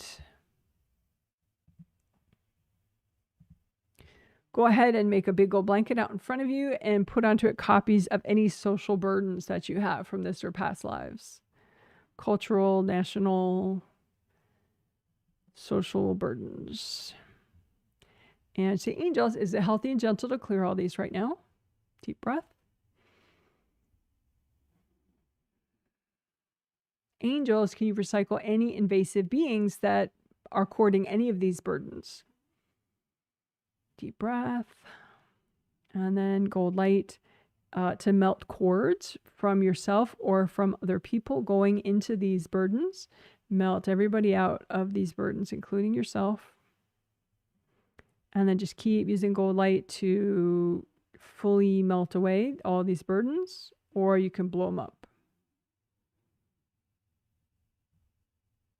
And if you have a few left over, just spend a little extra time. Again, melt cords from people.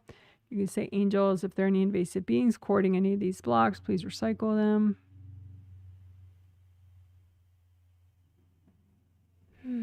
Deep breath and wrap up any leftovers with gold light. Angels, can you help me with these? All right, so one more time, a little faster. Big gold blanket. Social burdens from this or past lives, put them onto the blanket. Angels, can you sort through, make sure it's healthy and gentle to clear all this? Angels, can you recycle any invasive beings courting any of these blocks? And then lots of gold light. Melt cords from people, melt your own energy out, melt their energy out. And, you know, there could be some agreements relating to these blocks. So you can imagine if there are any unhealthy agreements that require you to keep these blocks, and just imagine those like stacks of paper or however you want to imagine the agreements, and run gold light through them and just say, angels, can you help me to clear and or update these agreements, whatever's in my best interests?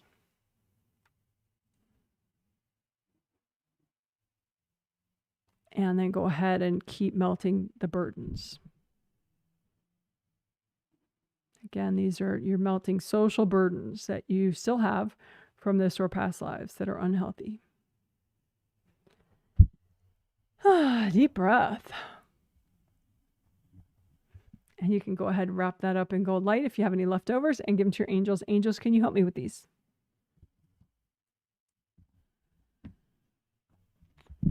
All right. What a rock star you are. Woohoo. Good job. Good job.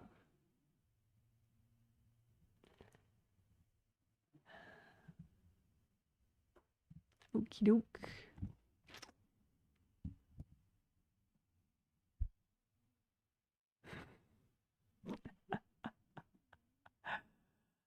Oh, that's great.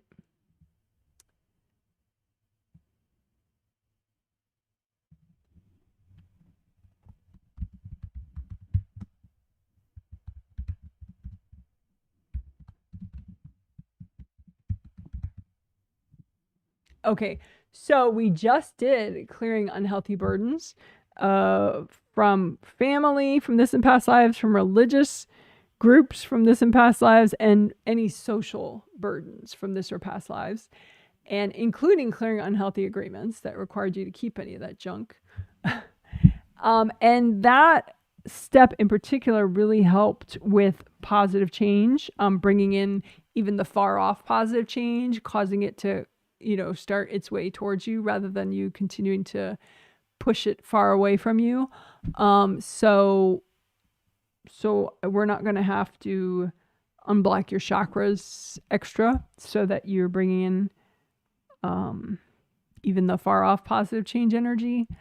So that the clearing the burdens really helped with that.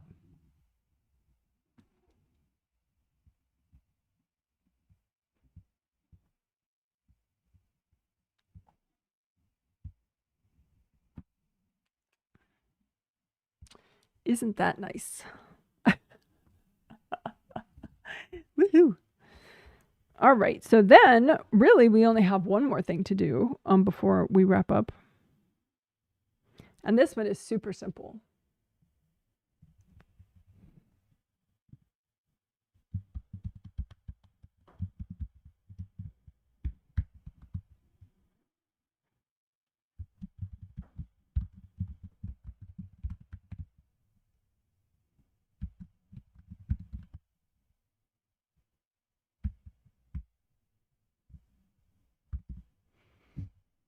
Okay. So for this, this identity cleanout, it's going to be super simple and high level how we do it, which still totally works and means that you're going to be able to do it pretty quickly. So that's awesome. So I think first what we'll do is we'll make sure you're really grounded and your grounding is very unblocked, because it's simple, easy, and quick, but it is a big shift. So we'll make sure. So just imagine your grounding out in front of you. Make sure it's nice and wide as all your auras. Make sure it comes up high as your third chakra. So you're grounding that high all the way around you, or that high all the way around you. Right? So just imagine you're grounding out in front of you and use cold light from your hands to melt the blocks. Make sure you have really good flow in the back of your grounding, in the core center part of your grounding, in the left side and the right side and the front. Right? Double check. You could have blocks right near the bottom that plug it up, so make sure you melt those. Melt everybody out that's maybe connecting into your grounding. So use gold light around the outer surface and melt everybody out of your groundings. Even your young kids, it's better if their grounding goes straight down and your grounding goes straight down. That way you don't drive each other batty. So just wash everybody out. You could say, angels, help my kids to ground for themselves. Even if they're like 6 months old or 1 month old or 1 week old, it's so much better for them not to be plugged into an adult's grounding, because your grounding has a lot of drama going on in it sometimes, right? So their little bodies, that'd be too much for them, right? So they should have their own grounding, even if they're newborns, right? So you can say, angels, please help my children, however old they are. Some people's kids are like 30 or 40. Angels, please help my children ground for themselves. And then just lots of gold light and melt away everybody's connection into your grounding so that everybody has a chance to be more empowered, including you, and especially you. All right, good job, good job. So that was grounding. So now we'll do the identity clean out real simply. Okay, so imagine the main images, but you're not gonna like see, you know, the whole history of it unless you want to, but I would suggest just keep it simple for now. So imagine the main images that are in your identity space. Okay, so and you can imagine them just as like hard pieces of energy. So the main images, well, pieces of energy, they don't have to be hard. But anyway, imagine the pieces of energy that are in your identity space. So there could be 12, there could be 4, whatever, right? So the pieces of energy that are in your identity space, how you think about yourself, whatever, in your identity space. And then just imagine the number, just for your information. You don't have to, but it's cool that way. And then imagine how many of those pieces are actually ones that you created, and how many of them are pieces of energy that other people created that you didn't create, but they're in your space. And that's just fun information, or maybe not so fun, but still good information, useful. And then just use lots of gold light and run it through all the pieces, right? And you can just remind yourself it's okay to let go of things that are not mine, you know, in my identity space. So as you do that, then the ones that are not your creation will melt pretty fast generally. And those pieces of energy, you can, if they're not melting, but you know they're not yours, you can make sure you melt cords from people going into all these pieces of your identity. And you can even say, angels, if there are any invasive beings in the way of this, can you recycle them? Right? And then just keep melting them. So then now you have just the pieces of energy in your identity space that you created. But a lot of those could be way out of date, right? So just keep running gold light through the pieces of energy in your identity space that are still there.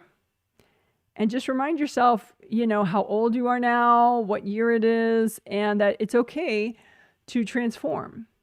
You know, it's okay to be a new and improved version of yourself, right? And so just lots of gold light, and just allow maybe some of these pieces of energy, you'll melt them away because you don't need them anymore. And some of them will transform into something new. And you can say, angels, help me to transform in a way that's truly positive and in my best interests.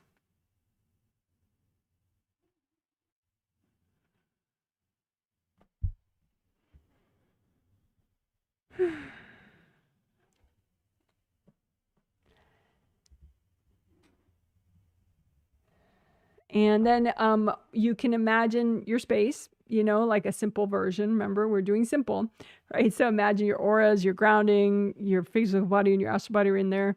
And if that's too complex, just imagine a blob that represents all your space, right? And just say, angels, can you recycle any lurkers?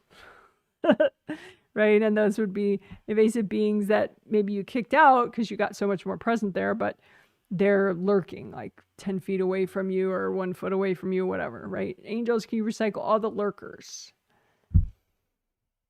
Deep breath. All right. Good job, good job. Woohoo! So breathe into your body, breathe into your chakras along your spine. You can give extra gold light to your 7th chakra in the top of your head.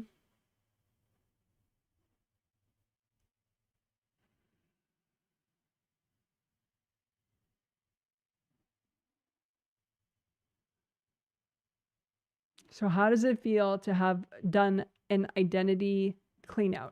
Simple level, simple version of an identity cleanout. All right, good job, good job. So now we get to wrap up, which is nice. Good job. So most of what we will do in the wrap up is right here in this nice image.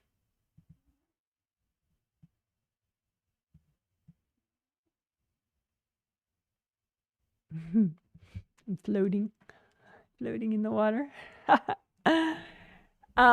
So 3-step wrap up: recycle lurkers, clear STEBs, and blue soak for your mind. So we already did recycle lurkers, but you could double check. Just imagine yourself, and then just imagine if there are any invasive beings like lurking about, ready to make trouble later when you're doing something unhealthy and imbalancing, or somebody whacks you. And just say, angels, can you recycle all those lurkers? And you can just say it without imagining them if you prefer. Okay, so then the second step in the 3-step wrap up would be clear STEBs. What are STEBs? Stubborn, triggered energy blocks. So anything that's still triggered despite the fabulous work we just did. So just pile up in front of you copies of anything that's still triggered on any level, consciously, subconsciously. It could be because of something I said. It could be something that happened to you earlier today or yesterday, or it could be politics, whatever. It could be financial, blah, whatever. Anything that's triggered, put it out in front of you. Angels, is it healthy and gentle to clear all this right now? Deep breath. Angels, can you recycle any invasive beings courting this junk? Deep breath. And now you can do the rest. Bring up red earth energy. Melt cords from people with gold light. Melt your own energy out. Melt everybody's energy out of these energy blocks. Because that's probably why it hasn't cleared yet. There was too many cords going into these blocks. So get rid of all those cords. Wash everybody out. And then you can blow up the blocks or melt them fully with gold light. And if some of them are still there, just give it another try. Melt cords. You can say, angels, if there are any invasive beings in the way, can you recycle them? And then fully melt the blocks or blow them up. Any left over, just wrap them up in gold light and hand them to your angels. Angels, can you help me with these?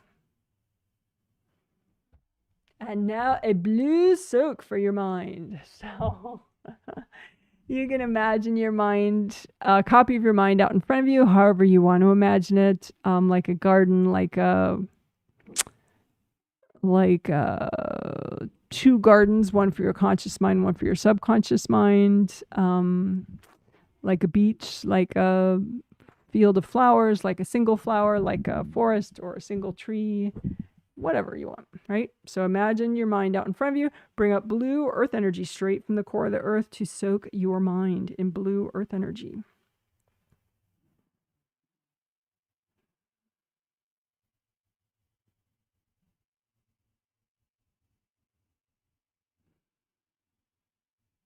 And use gold light from your hands.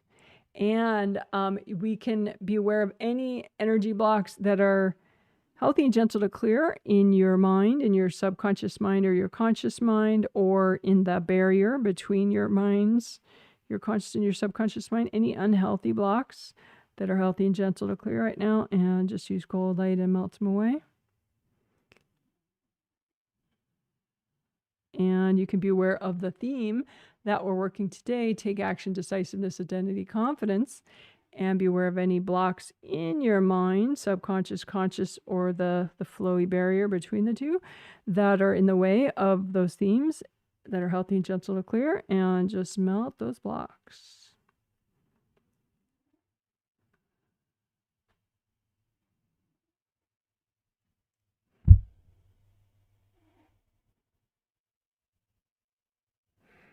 Couple deep breaths. Breathe into your joints.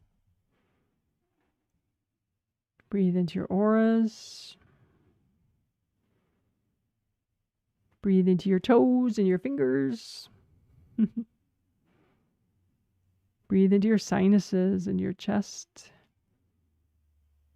Breathe into all your auras, especially the ones behind you. You can comb through the back of your auras. Comb through the back of all your major chakras.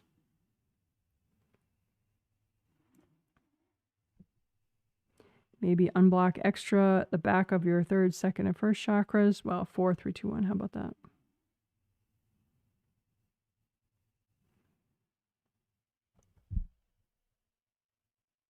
All right. And as we wrap up, you can ask your angels to help with that. Just say, angels, can you please help me wrap up this healing? Deep breath.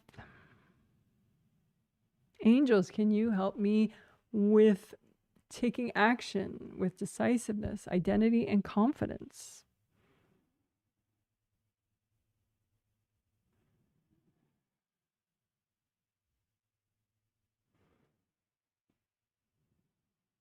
And angels, can you help me with healthy boundaries with family members?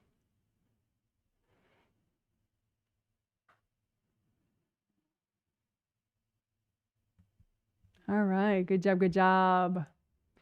Woohoo. Yay. Good job. That's a healing. You're such a rock star. Woohoo. All righty. So that concludes the healing part of the live stream. And now I'm going to take a break and for a restroom. And if you need one, please take one as well, of course. And then I'm going to come back, turn the camera back on, and I will do a quick stretch. You could stretch as well if you want. And because, as my chiropractor reminds me, and I've read online too, sitting is the new smoking. So you don't want to do it too much for too long. Even like you could get up and move around even every half hour after sitting for a half hour. That could be apparently very nice for your brain and your muscles and everything, especially as you age gracefully and powerfully. Aging powerfully. I like that. But anyway, then we'll do a post-healing chat. And I'll try to keep it somewhat quick-ish. But especially newbies, you know, if there are a lot of comments, then I'll zero in on the newbie comments. But you could say how the healing was for you, and if you have any follow-up questions about any part of the theme, that could be especially interesting too. Alrighty. So let's see. Let's give you something interesting to look at while we are on break if you want. Let's see. Oh, this is a good one. I like this one.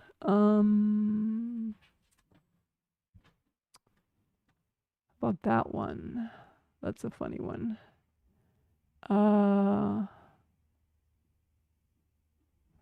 Yeah, I'll move the camera over. Look at that. So that is your foot chakra, that giant thing right there. And that's kidney 1, the smaller dot. So that's the first, that's the location of where your kidney meridian begins in the bottom of your foot. And just a diagram to maybe make you more aware of both of those important energy centers in the bottom of your foot.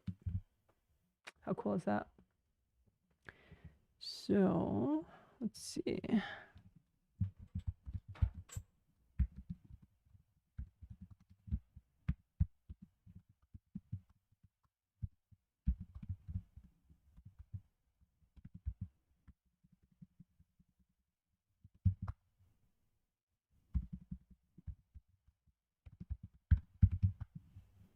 All right. So we'll take a little break and be back soon. We will leave the theme up. Okie doke. See you in just a few minutes.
Hey, I'm back.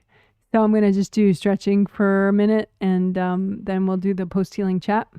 If you want to stretch, you can too, but don't feel you have to copy me. I'm just, just do whatever you want. Whatever's gentle for you.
Hello, hello, hello. I'm back. I hope you had a good break. I had a fabulous break myself. Alrighty, let's change the scenery, shall we? There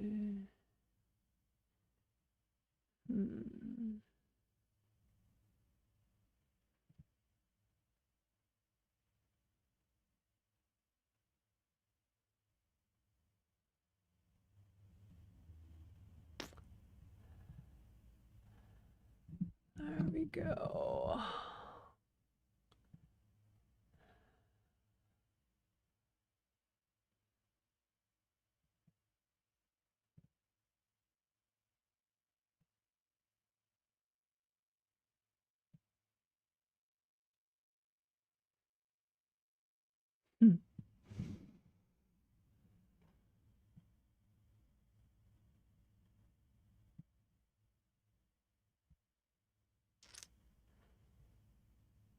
Right.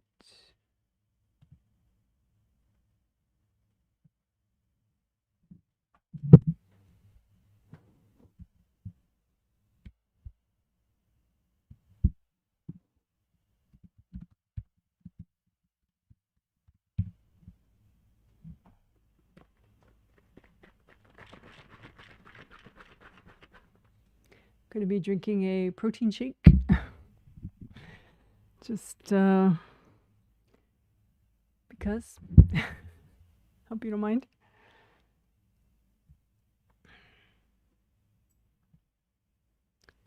All right, so I'm looking for comments I have not read yet. Oh, I'm making sure that I see all the comments.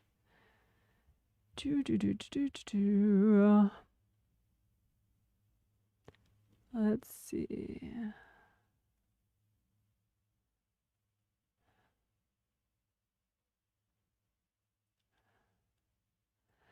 Okay, someone says, haha, I just had a clarity Healing. I marked the Guess Who concert wrong. Now I fixed it. Now I'll go on the right day. No idea what that means, but I hope it means something good for you. Someone says, really like the repeat saying. Yeah, I'm going to use that a lot in my personal. I thought I would use it more today as a healer, but then I thought, well, you know, what if I clip this out and people don't know what repeat means in the excerpt, or, you know, it just didn't seem like I needed it much in the today.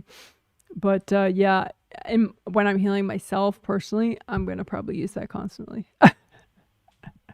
And for those that just jumping on now, later, eventually, when I do the little video chapters that you'll see right below here, in the explaining sections before the healing starts, I'll make a separate chapter for sure on the repeat and what that means. It's basically when you ask your angels to recycle invasive beings, you don't want to say it over and over and over, even though you might have to, because your angels aren't necessarily going to recycle all the invasive beings at once, because it'd be too much for you. So then you have to keep saying it. But now you can just say, repeat, angels, please repeat. Repeat, repeat, repeat.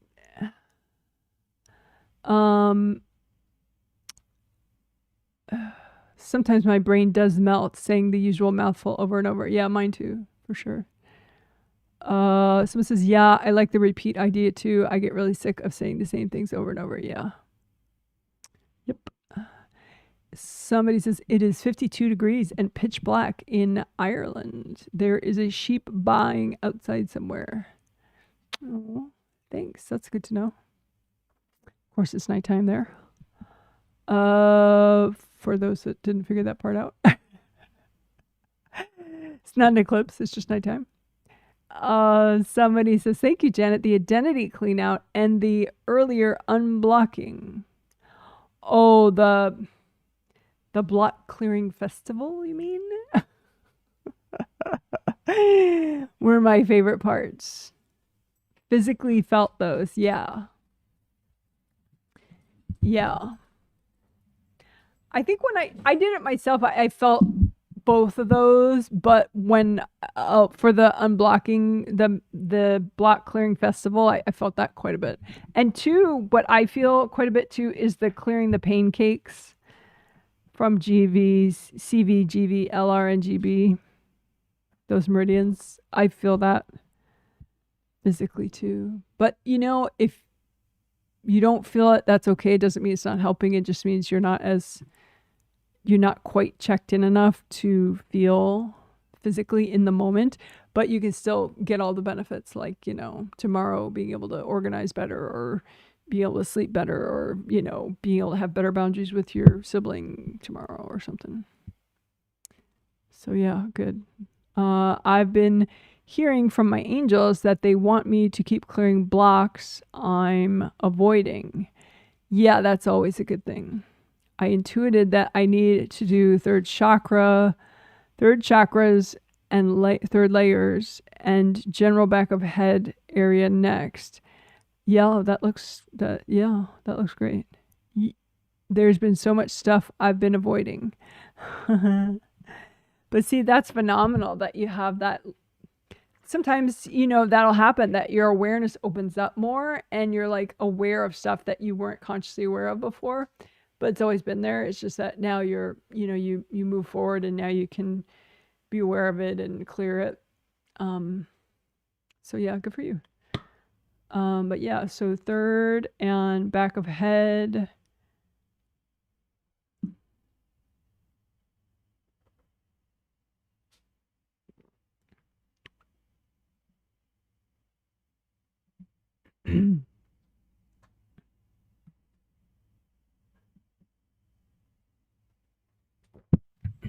One extra thing in addition to that stuff that I'm seeing your angel saying is your clairvoyant screen area.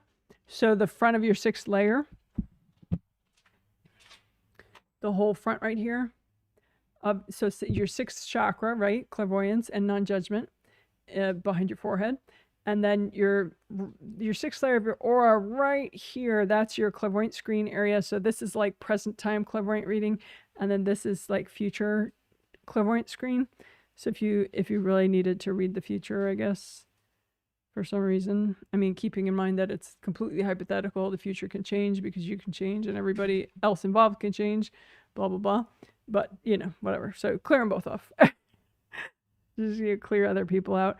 Because your mom likes to hang out in these, you know.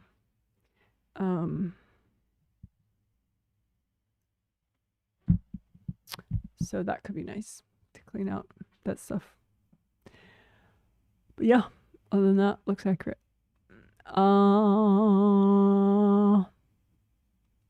Someone says, thank you for the healing. You're welcome. I like to freestyle. Yeah, me too. It helps me unblock on what I need.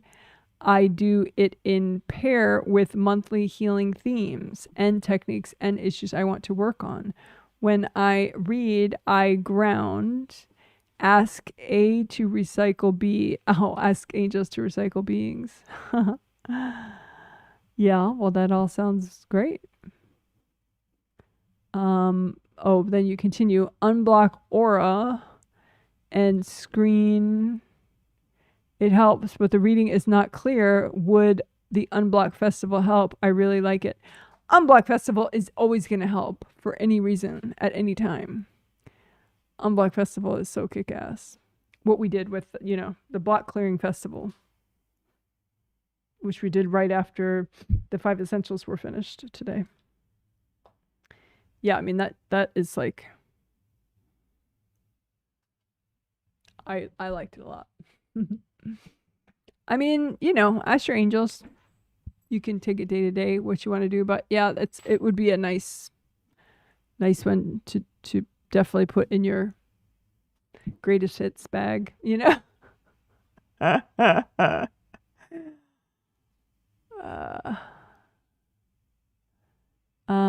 Let's see.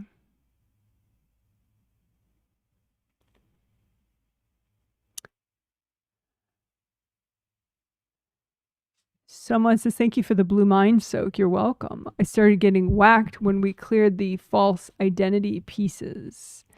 I started getting whacked right side, gallbladder meridian area, and temple.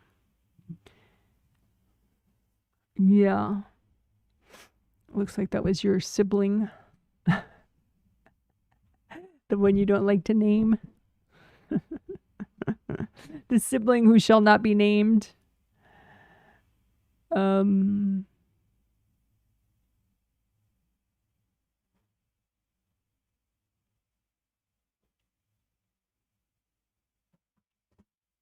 Yeah, but you know, upside is it didn't go in as much as it would have if you had kept her stuff there. She whacks you anyway, so that's sort of a given.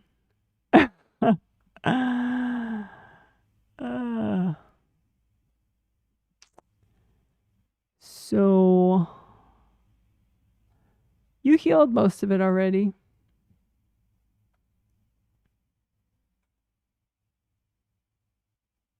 There are a couple invasive beings that are just like kind of mushed here. It's like along the, you know, your gallbladder meridian, that when it zigzags around the side of the head, right side, it looks like a grayish white smoke right there. I think that's just a couple invasive beings.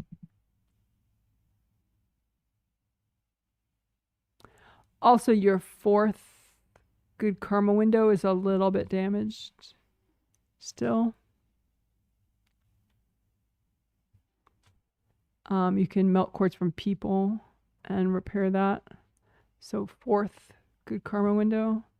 And then also the white smokiness, right?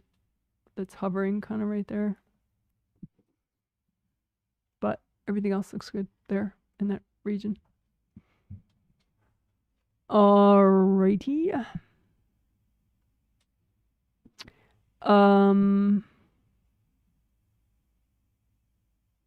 And on the upside too, when you cleared the fake identity pieces,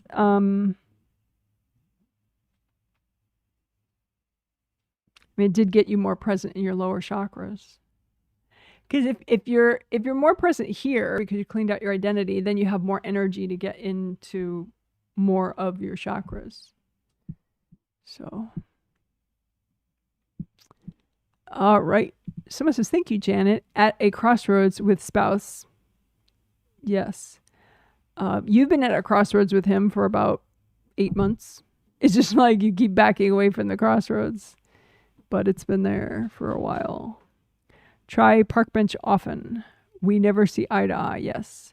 He doesn't seem to listen to what I say I need from him.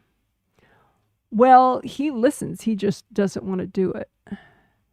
2 different parallels of same life. Let's see if that person said anything else. No, that's it. Yeah.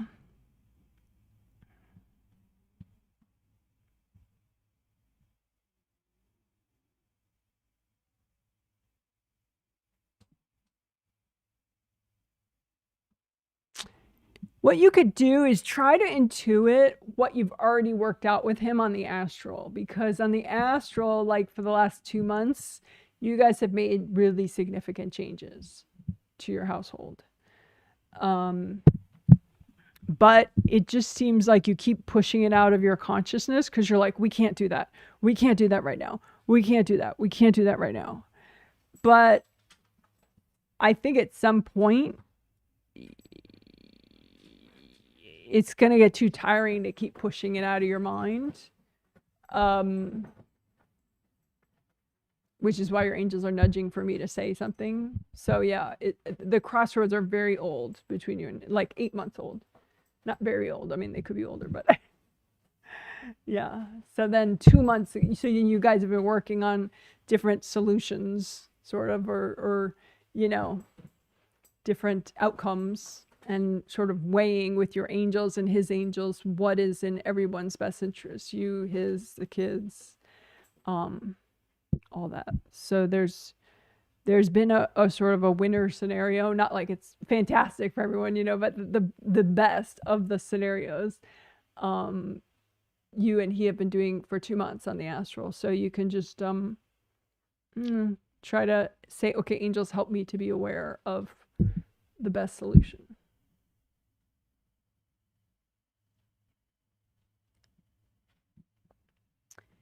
And you can clear the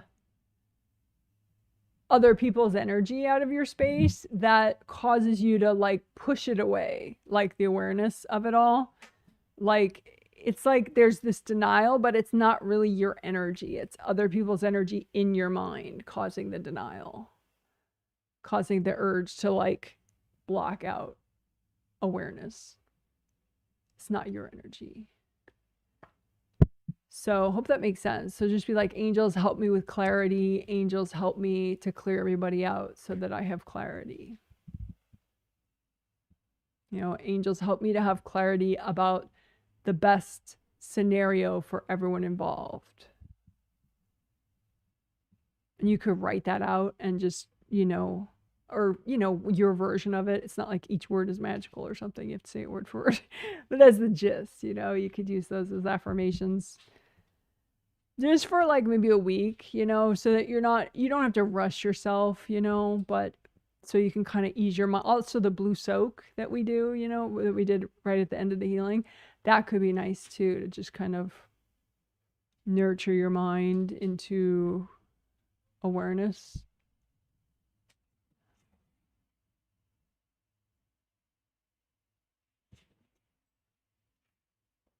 Maybe some stretching too, if you're able to do stretching, like, even just simple stretching of like, your hips and your thighs and your, spine.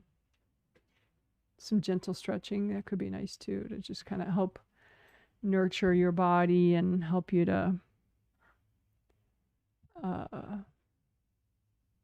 adjust. So hope that helps. All right. That's a little part of a comment I already read. So moving on to the next one. Someone says, thanks, Janet. I'm overtired and think I'm in 7 through 3. Yeah. You're like trying to be in 2, but you're not quite there. Did a coworker whack me early this morning around 7:30 this morning? By the way, I've been doing extra lurker clearing. Think it's helping. How did, and you mentioned 2 different people that got the healing. How did they do?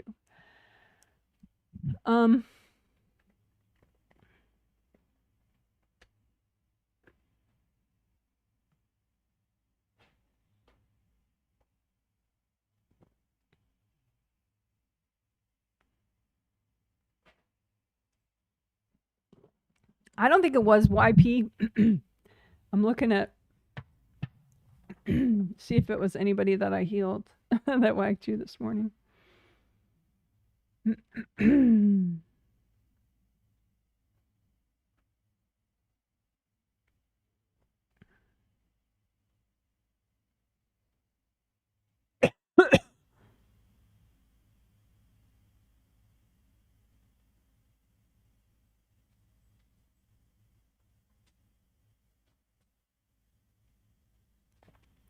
I think it was your sister-in-law, your husband's sister, who whacked you at that time this morning. I think she was courting some blocks in your space and you blew them up and you didn't melt her out first. And so she experienced it as if you had whacked her, but you didn't. She just got back a lot of her energy like all at once. And so she thought you whacked her, so she whacked you.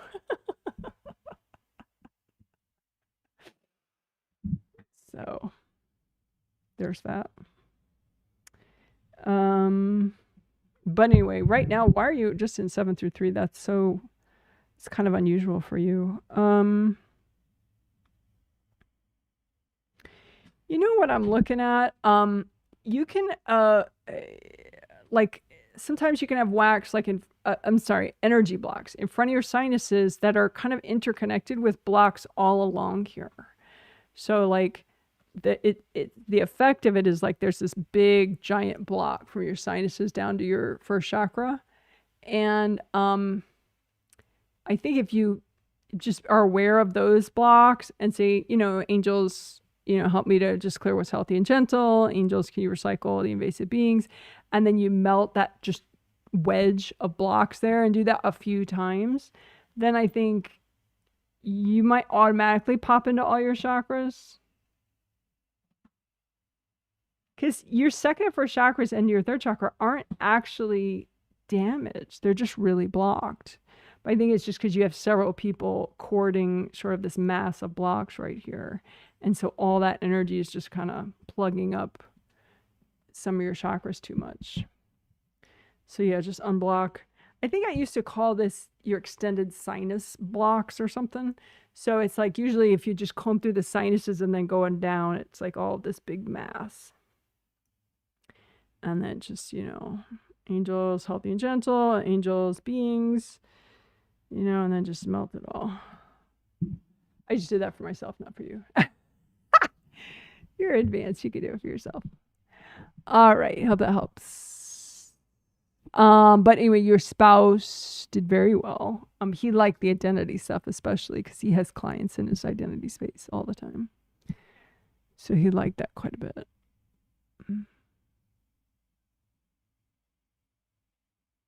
And a couple of his kids put energy in his identity space sometimes too. So that was a really nice technique for him. He's going to do it more on the astral with his angels. CL, she did well, but she's got something going on. She's really worried about one of her sons who travels. who has traveled recently. Um,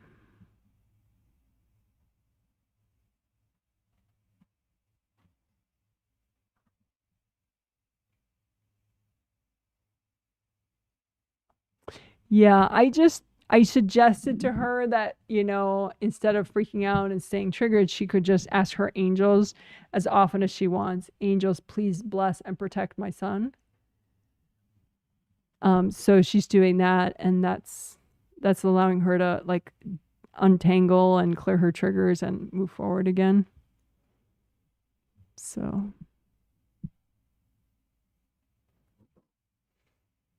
yeah, she likes that a lot. All right. Someone says, do the people that watch the live streams get into each other's energy? No, the angels make sure. That's another reason why I don't repeat the names out loud. Just to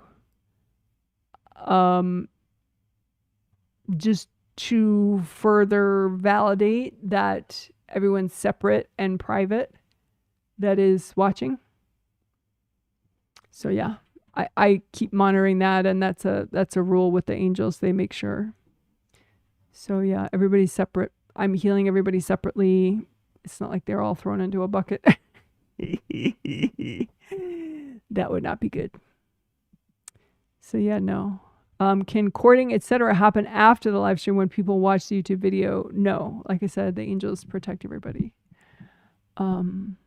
But if you want, I mean, you can create an anonymous YouTube ID if that is something that kind of distracts you from enjoying the live stream experience, or makes you feel like you don't want to comment. You can just, you know, create some like cool name YouTube ID and just email me what it is so I can over time learn to remember that it's you. And in the meantime, maybe you could put your first and last initials with the comment, you know. But yeah, it's that's why I don't you know, post the comment with the person's YouTube ID up on the screen or anything as I'm answering the question. Is to just further validate the separateness and the privacy of it all. But good question. Someone says, thank you so much for the healing. You're welcome. I'm starting to see someone, and you mentioned their initials, thank you, but the timing seems objectively weird for both of us. Feels angel approved. Yes, it does look that way. But we need to slow our roll. Does that sound about right? That just sounds exactly the metaphor that the angels are showing. That's very funny. Yeah, you see the car wheel like slowing. The angels are like slowing the roll of the car wheels.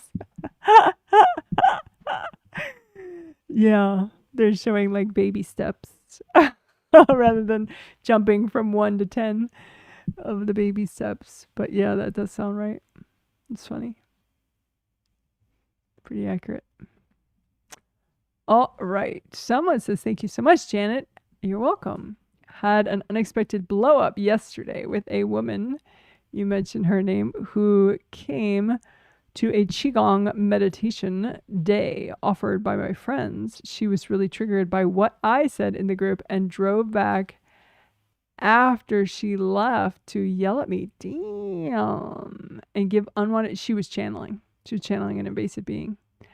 After she left to yell at me and give unwanted communication coaching. Ooh, yipes. Yeah, she was totally channeling. There was a giant being in her head. Is it my walled off parts causing problems again? Tried healing them, but my friends who facilitated didn't say I said anything wrong. You just had a negative past life with her. If you look at my, if you want to see an example of negative past lives and what that can do, if you look at my Yelp page, my Yelp business page, which Yelp is local, so it's kind of annoying and useless to me now because I don't live in a giant city with millions of inhabitants anymore. So it, So most people won't be able to find me on Yelp anymore just because Yelp is local. And so it only searches like your local area unless you specifically pick a different area to search.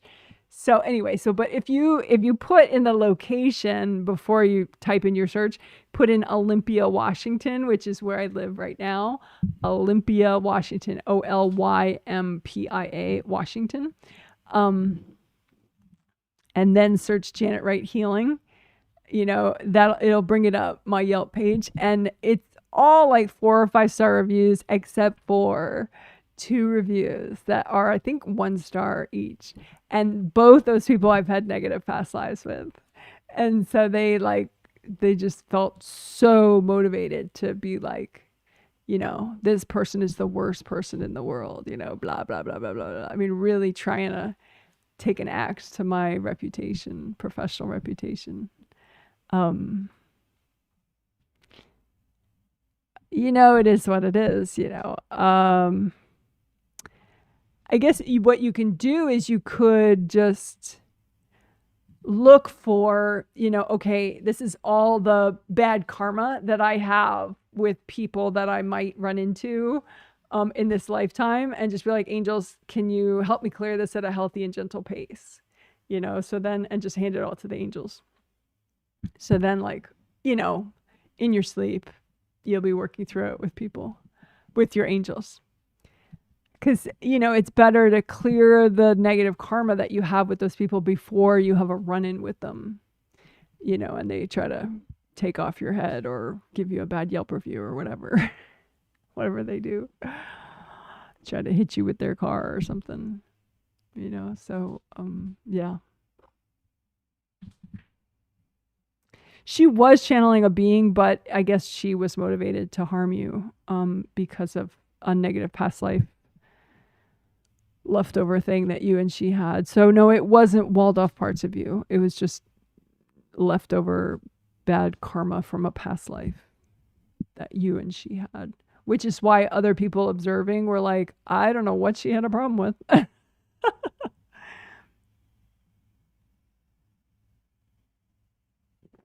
So I hope that helps.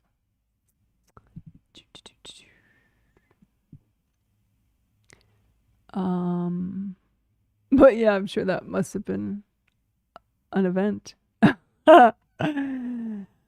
But you stayed pretty present though. Good for you. Do you have any leftover punishment from that? Yeah, like your front left there's some hard objects still there. They look like white, really thin spears. Almost like needles, like acupuncture needles, but like about 25 of them still there in the front left part of your aura. About 25, 27 white acupuncture needle thingies, hard devices that she threw at you. She threw a lot more at you than that, but that's the only thing that's left over that I can see. Also, there's a little piece of energy that's white as well, just above your creative rings, that says like, you're the worst person on the planet. You're so terrible. You think you're all, so you could just clear that out and all that drama. And then, finish clearing the bad karma between you and her, or just say, angels, can you help me do that safely in my sleep, or now, or whenever you want, but just say, angels, can you help me clear this bad karma between us safely? What a trip. I guess it could be worse though. It could have been a client and then it could have turned into a bad Yelp review that lasts forever. Well, not forever, but for a long time.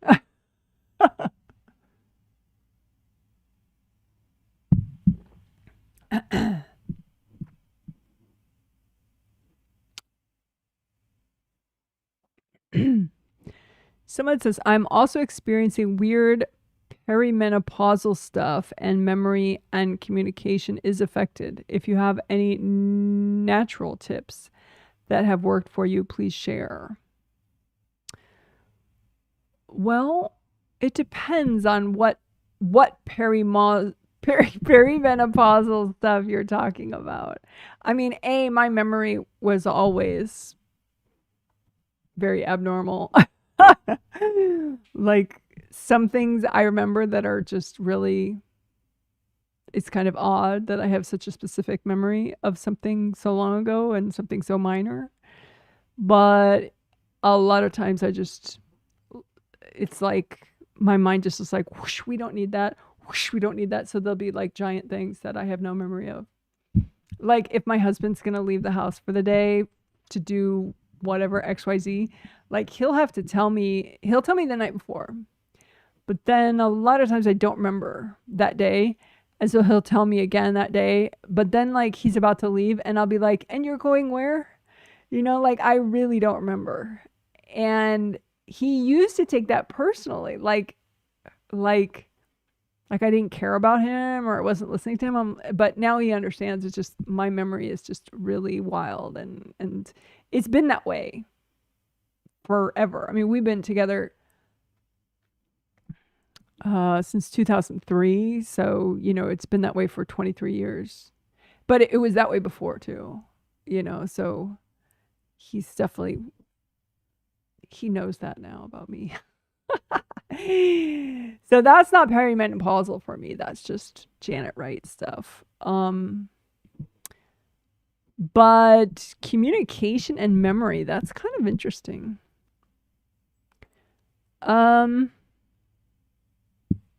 So I don't know. I mean, for me, the sleep stuff, I guess supposedly sleep gets affected by perimenopausal stuff. And that's possible for me, that like bigger chunks of sleep are more of an achievement for me now. But it could just be because I'm a group healer, and so that impacts a lot.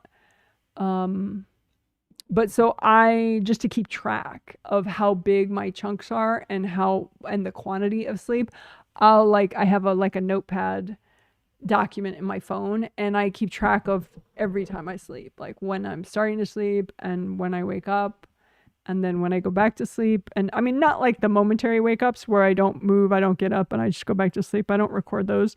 But like, if I get up to go to the restroom or something, or I'll record, the beginning and the end of that sleep period and then the beginning of the next one. So I can keep track, because, the goal is to have bigger chunks of sleep. And then obviously enough sleep, if you add up all your chunks, each day. So at the end of the, when I'm done sleeping, I'll add up the chunks, to see if I got enough, and, so, but I have found that I have a lot of, that can change depending on what type of healings and clearings I do. It can improve.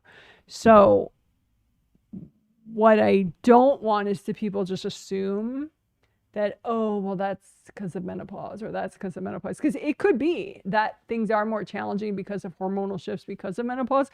But it could also be that, working your energy allows you to adapt and, be fabulous anyway, and improve in those areas. So I hope that makes sense. So I would just say, whatever areas they are, you can still just work them with energy stuff, and most likely there's room for improvement.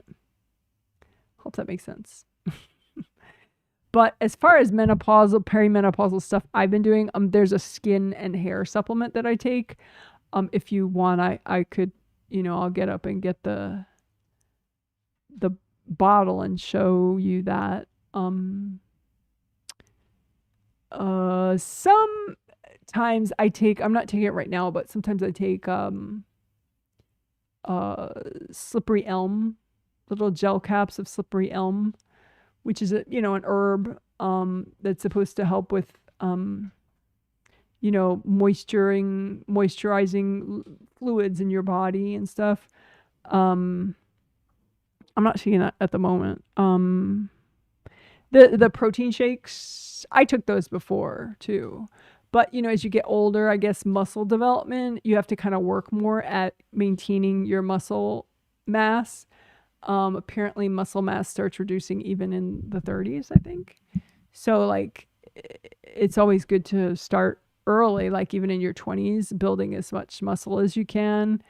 Because I guess then you have, it's not as dramatic when you do start losing muscle due to age related stuff, but you can still build up muscle anyway. Even if I was listening to this aging video just the other day where somebody worked with like patients who were like in their 80s on a daily muscle training program, and they were able to greatly increase their muscles even though they were already 80. So obviously the sooner you work on thinking about your muscles and trying to keep them up, the better. And make sure you're getting enough protein, possibly more than when you were young, just so you can try to, because I guess your body doesn't absorb as easily protein as it did in younger years. So you might have to up the quantity of protein or the quality of it, or both. But anyway, that's what I do, I guess. Well, and the fact that I actually care about muscles and stuff now, I just sort of blew that off for several decades, unfortunately. I wish I hadn't. Now, hindsight's 2020, So, but yeah, like I'll like this sitting in one place for 3 hours at a time or whatever. I try not to do that. Just because supposedly your brain kind of responds to the kind of day you have and the kind of lifestyle you lead. So like say if you just work out and then you're sedentary the whole day and you don't get up for like 2 hours at a time or 5 hours at a time, like your brain, it's not that good for your brain. Your brain, I guess, doesn't keep all your muscle little cells active enough to keep your muscle mass and stuff as much as ideal. So the frequency of your movement and activity throughout the day, even if you just get up and walk around the house for 2 minutes. So I'm much more likely to do that. I'll still fall into being too sedentary for too long, but I try now much more than I used to. I used to not be aware of any of that stuff. So that's what I've been doing. That's age related in a way. Hope that helps. The good thing too is, I mean, with YouTube and the internet now these days, there's so much information available, you barely have to look. I used to link a video about like top exercises you can do as you age, to keep your muscles. Your glutes are really important. I didn't know that before. I just thought it's nice to have a good looking butt, but apparently your glutes are tremendously important and your core muscles for like keeping your balance, which is really important as you age, to be able to keep your balance and not fall. So anyway, lots of good stuff, but you can start searching online about different stuff, but obviously try to find the stuff that's healthy that you can do. Someone says, thanks, Janet, about avoidance work. Angels also told me to work stepping stone blocks that I'm avoiding because mom just hops right in. I've had my own unblock festival for fourth layers chakras, and that's been cool. And I've been dedicated. LOL. Thanks, Janet. That's nice.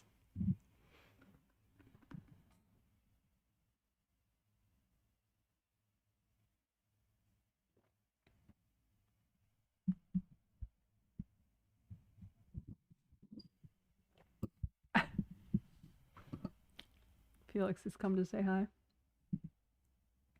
I'm not going to hold him up because he didn't like that last time.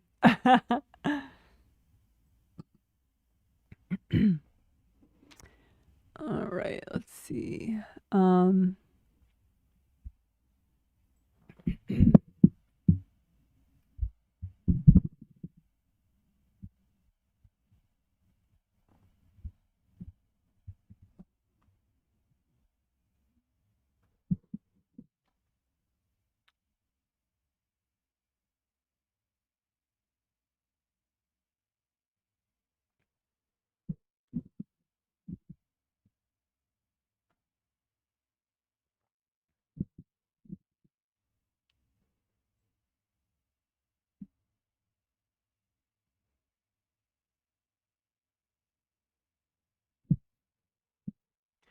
You know, for your mom, I know she gets all these healings, so it's so impressive, not in a positive way necessarily, but it's so impressive that she still is so motivated to control everyone in her immediate family, as much as possible, or as much as she is.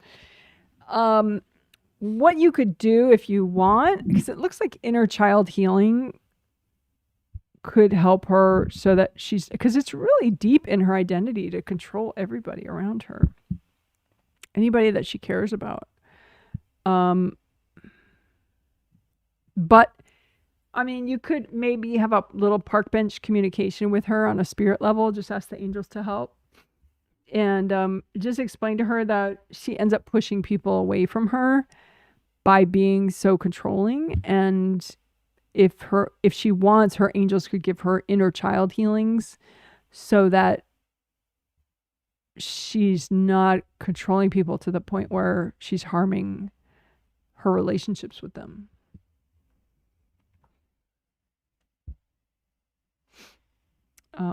So I hope that helps.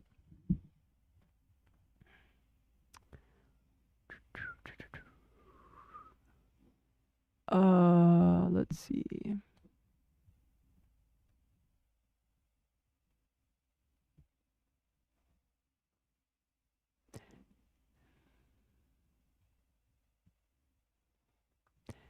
Somebody says, thank you so much.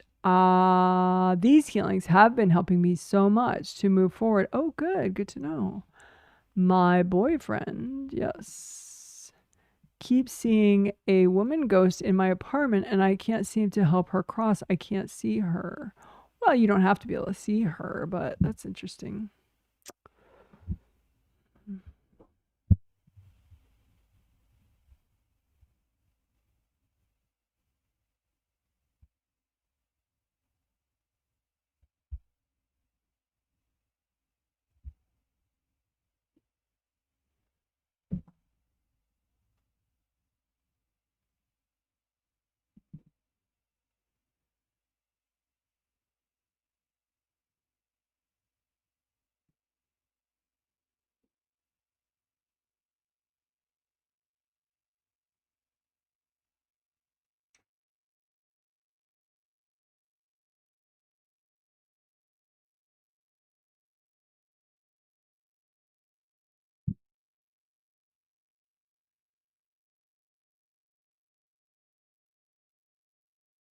Okay, so I did just help a ghost cross over that was in your apartment that did look female. So you can ask your boyfriend if the one that he sees is now gone. But yeah, hopefully that helps. And for anyone else who is interested in that, I have different walkthroughs that I've done in different live streams. If you just search YouTube for Janet Wright Healing Help Ghosts Cross Over. It's a pretty easy process. Basically, you just say hi to them and you line up their angels and you say look over here, and it takes them a while to like listen to you and actually look over at their angels. And then once they see their angels, then the whole conversation starts and it's pretty much a done deal at that point. And they cross over and they say thank you, so you have to say you're welcome, and then they're gone. They cross over, go to heaven, get their healings, move on. Someone says, I found you on Yelp all the way back in 2012. Yeah, a lot of people did back in the day. Now people find me through YouTube mostly. Well, and word of mouth, lots of word of mouth stuff. Word of mouth and YouTube. But yeah, so that Yelp profile is like a time capsule just because nobody finds me that way now. I mean, relatively speaking, because it's such a small place I live in.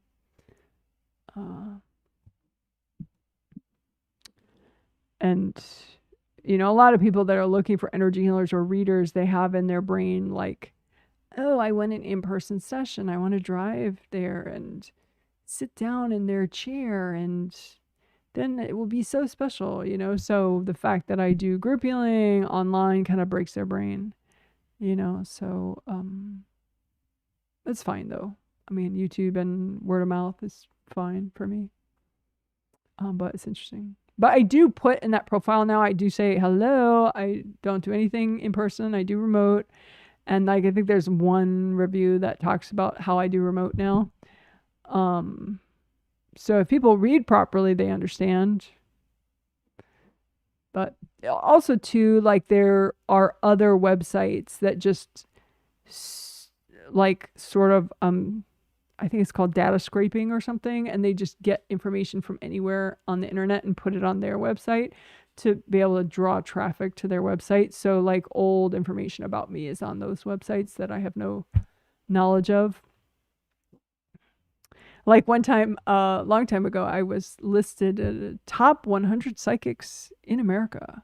I was one of the 100. So, you know, stuff like that is still floating around. So, but anyway, not important. Just little bits of history, fun facts.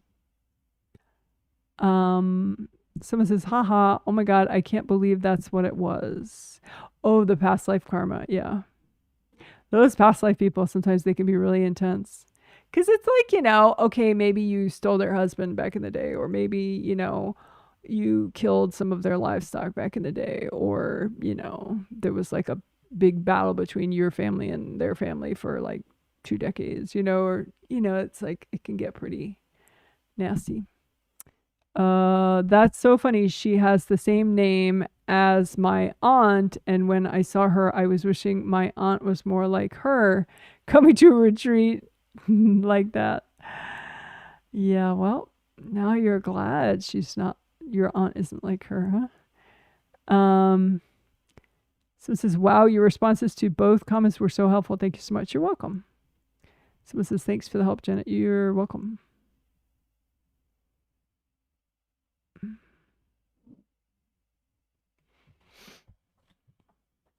Yeah, let me know if that was the same ghost. I think it was. Alrighty, well, I had a lot of fun. I hope you did.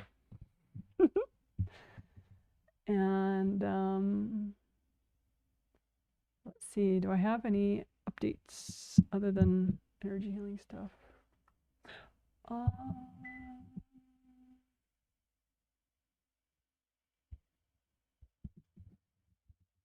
Oh my gosh.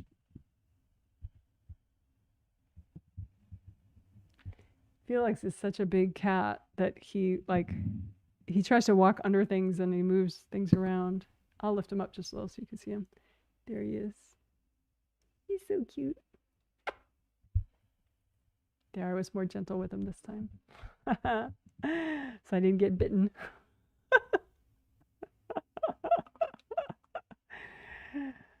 Alrighty. Oh, I got more comments. Someone says, thank you so much. It gives me a little gold heart. That's nice. I am feeling pretty mellow, but sense avoidance. LOL. I can see myself covering my ears and being stubborn. Yeah, well, you can give a healing to the most avoidant parts of you. That would be probably the most efficient thing. You know, what are the most avoidant parts of me, and give those parts of you healing. Which, you know, I'm doing for myself right now. And just be nice to them. Be like, it's okay. It's okay. It's all right. You deserve a healing. It's okay. That felt nice.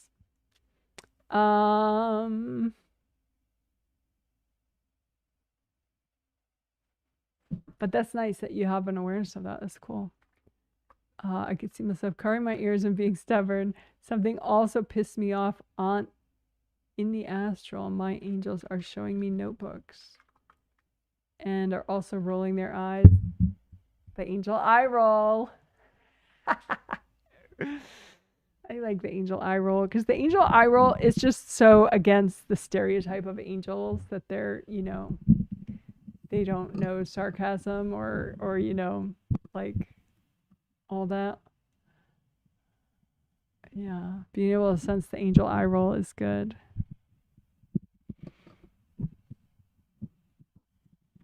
Yeah, I'll get one. I'll be like, okay, if I'm like, I hear what they're saying, but then I'm like, but how about this instead?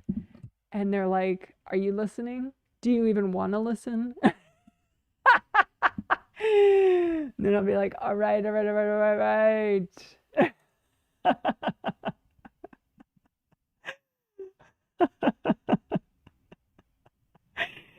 They're like, you know how to hear your angels, but do you know how to listen to your angels? That's the question.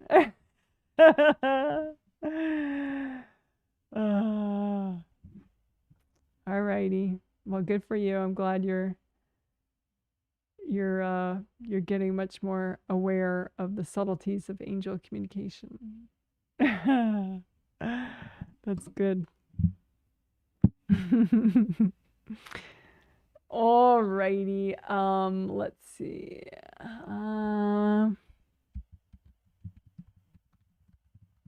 I'll give a teeny garden update. Okay, so I did one success that I can talk about because it's totally done. I planted Asian long beans in the garden. They were like the one type of bean that actually grew really well for me this spring. I don't know why the ones that I normally grow are just like, they're growing incredibly slowly. In fact, at first they didn't grow at all.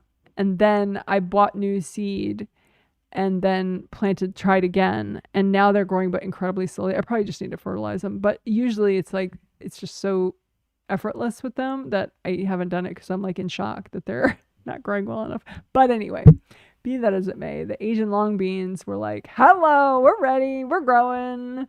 You know, they've been like awesome. So I'm like, all right. You know, I've never tried to grow Asian long beans before. They're like crazy long and like really thin. And they taste different. Like, I think, yeah. Anyway, so they should be, you know, I think we'll like them. And they're going to look funny and cool. You know, they'll be really long. I'll show you guys once, if I'm fortunate enough that they grow well and we get a lot of them. I will definitely be showing them for show and tell. But anyway, I planted them. I planted this special bean trellis.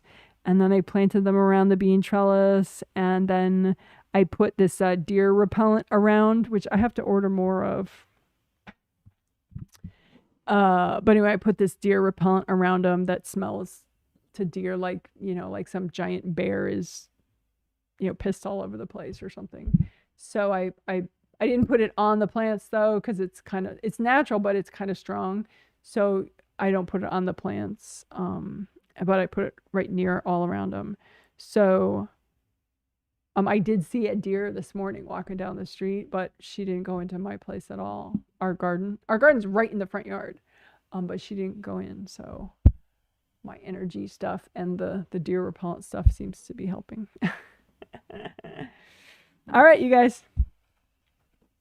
So I hope you have a great rest of the month. And, I'm going to go ahead. Okay.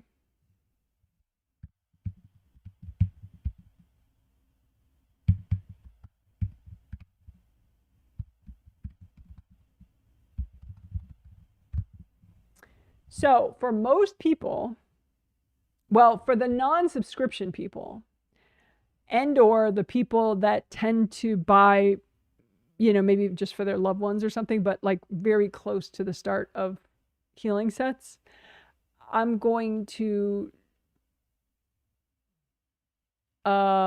switch those people to an email timing where they get an email 5 days before the triplet set that talks about, so like for example, this month, that's 5 days before is Sunday, June 29th. And that's 5 days before when the triplet set starts on July 2nd. So, and that June 29th email will talk about the theme for July. And it'll, you know, maybe I'll say how many spots are left for each healing, or probably not. I'll just say there is some spots left for both of those healings. This is the theme for July, you know, buy if you want until they sell out, of course. So a lot of people, particularly the people that buy manually and they tend to not buy months ahead of time, I'll switch them over to that email timing. And then maybe I'll just say at the bottom, you know, if you prefer instead the email at the 15th, you know, email me back and let me know. You know, because I think most people will prefer that method of emailing. And then the subscriber people, maybe they want both, you know, frequencies, or maybe they just want one or the other. So maybe they want the email at the 15th, maybe they just want the email 5 days before the triplet. For some people, maybe, I don't think people want 5 days before the triplet and 5 days before the twin set. Some people might.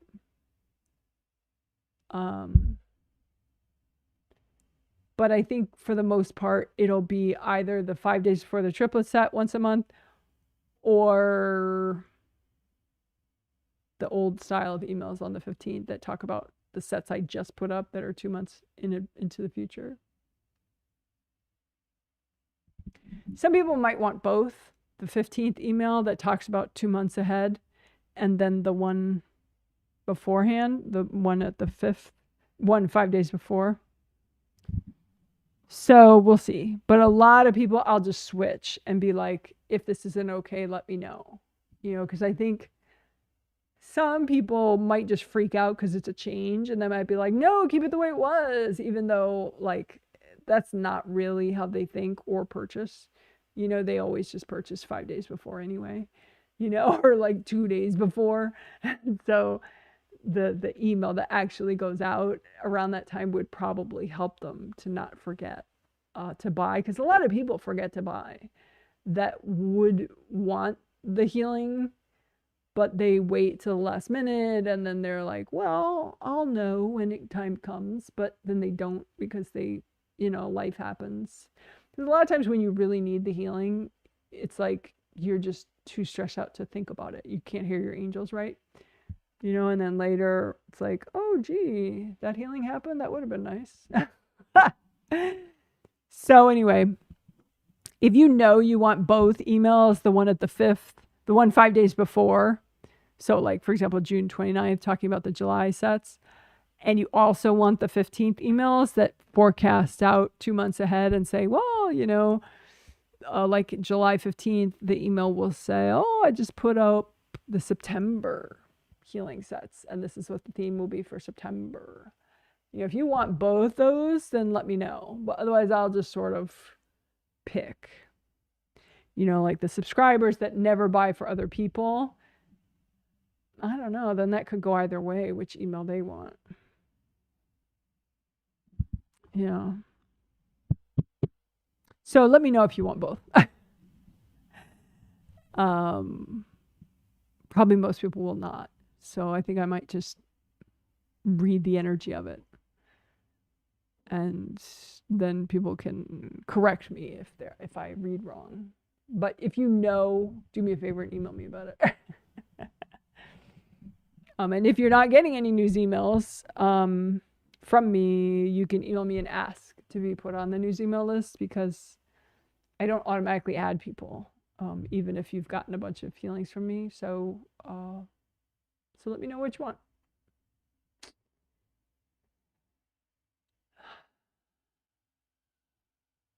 Let's see what else.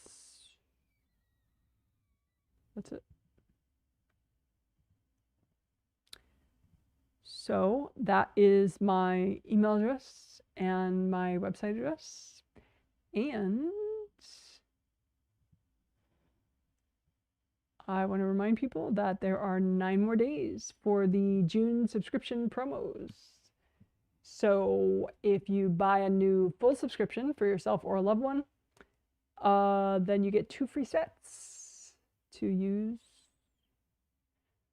And that's helpful because there's a gap, you know, like, so if you buy a new full subscription for your son, say today, then the first payment that comes out buys the August sets for him, because it buys 2 months ahead. But since you're getting 2 free sets with the June promotion, then that gives you the July sets for free for him. So anyway, and if you buy a twin set only subscription, say for your husband, then you get 1 set for free if you buy during June. So then, yeah, whatever. So it's nice. You get free stuff if you buy a subscription this month in particular.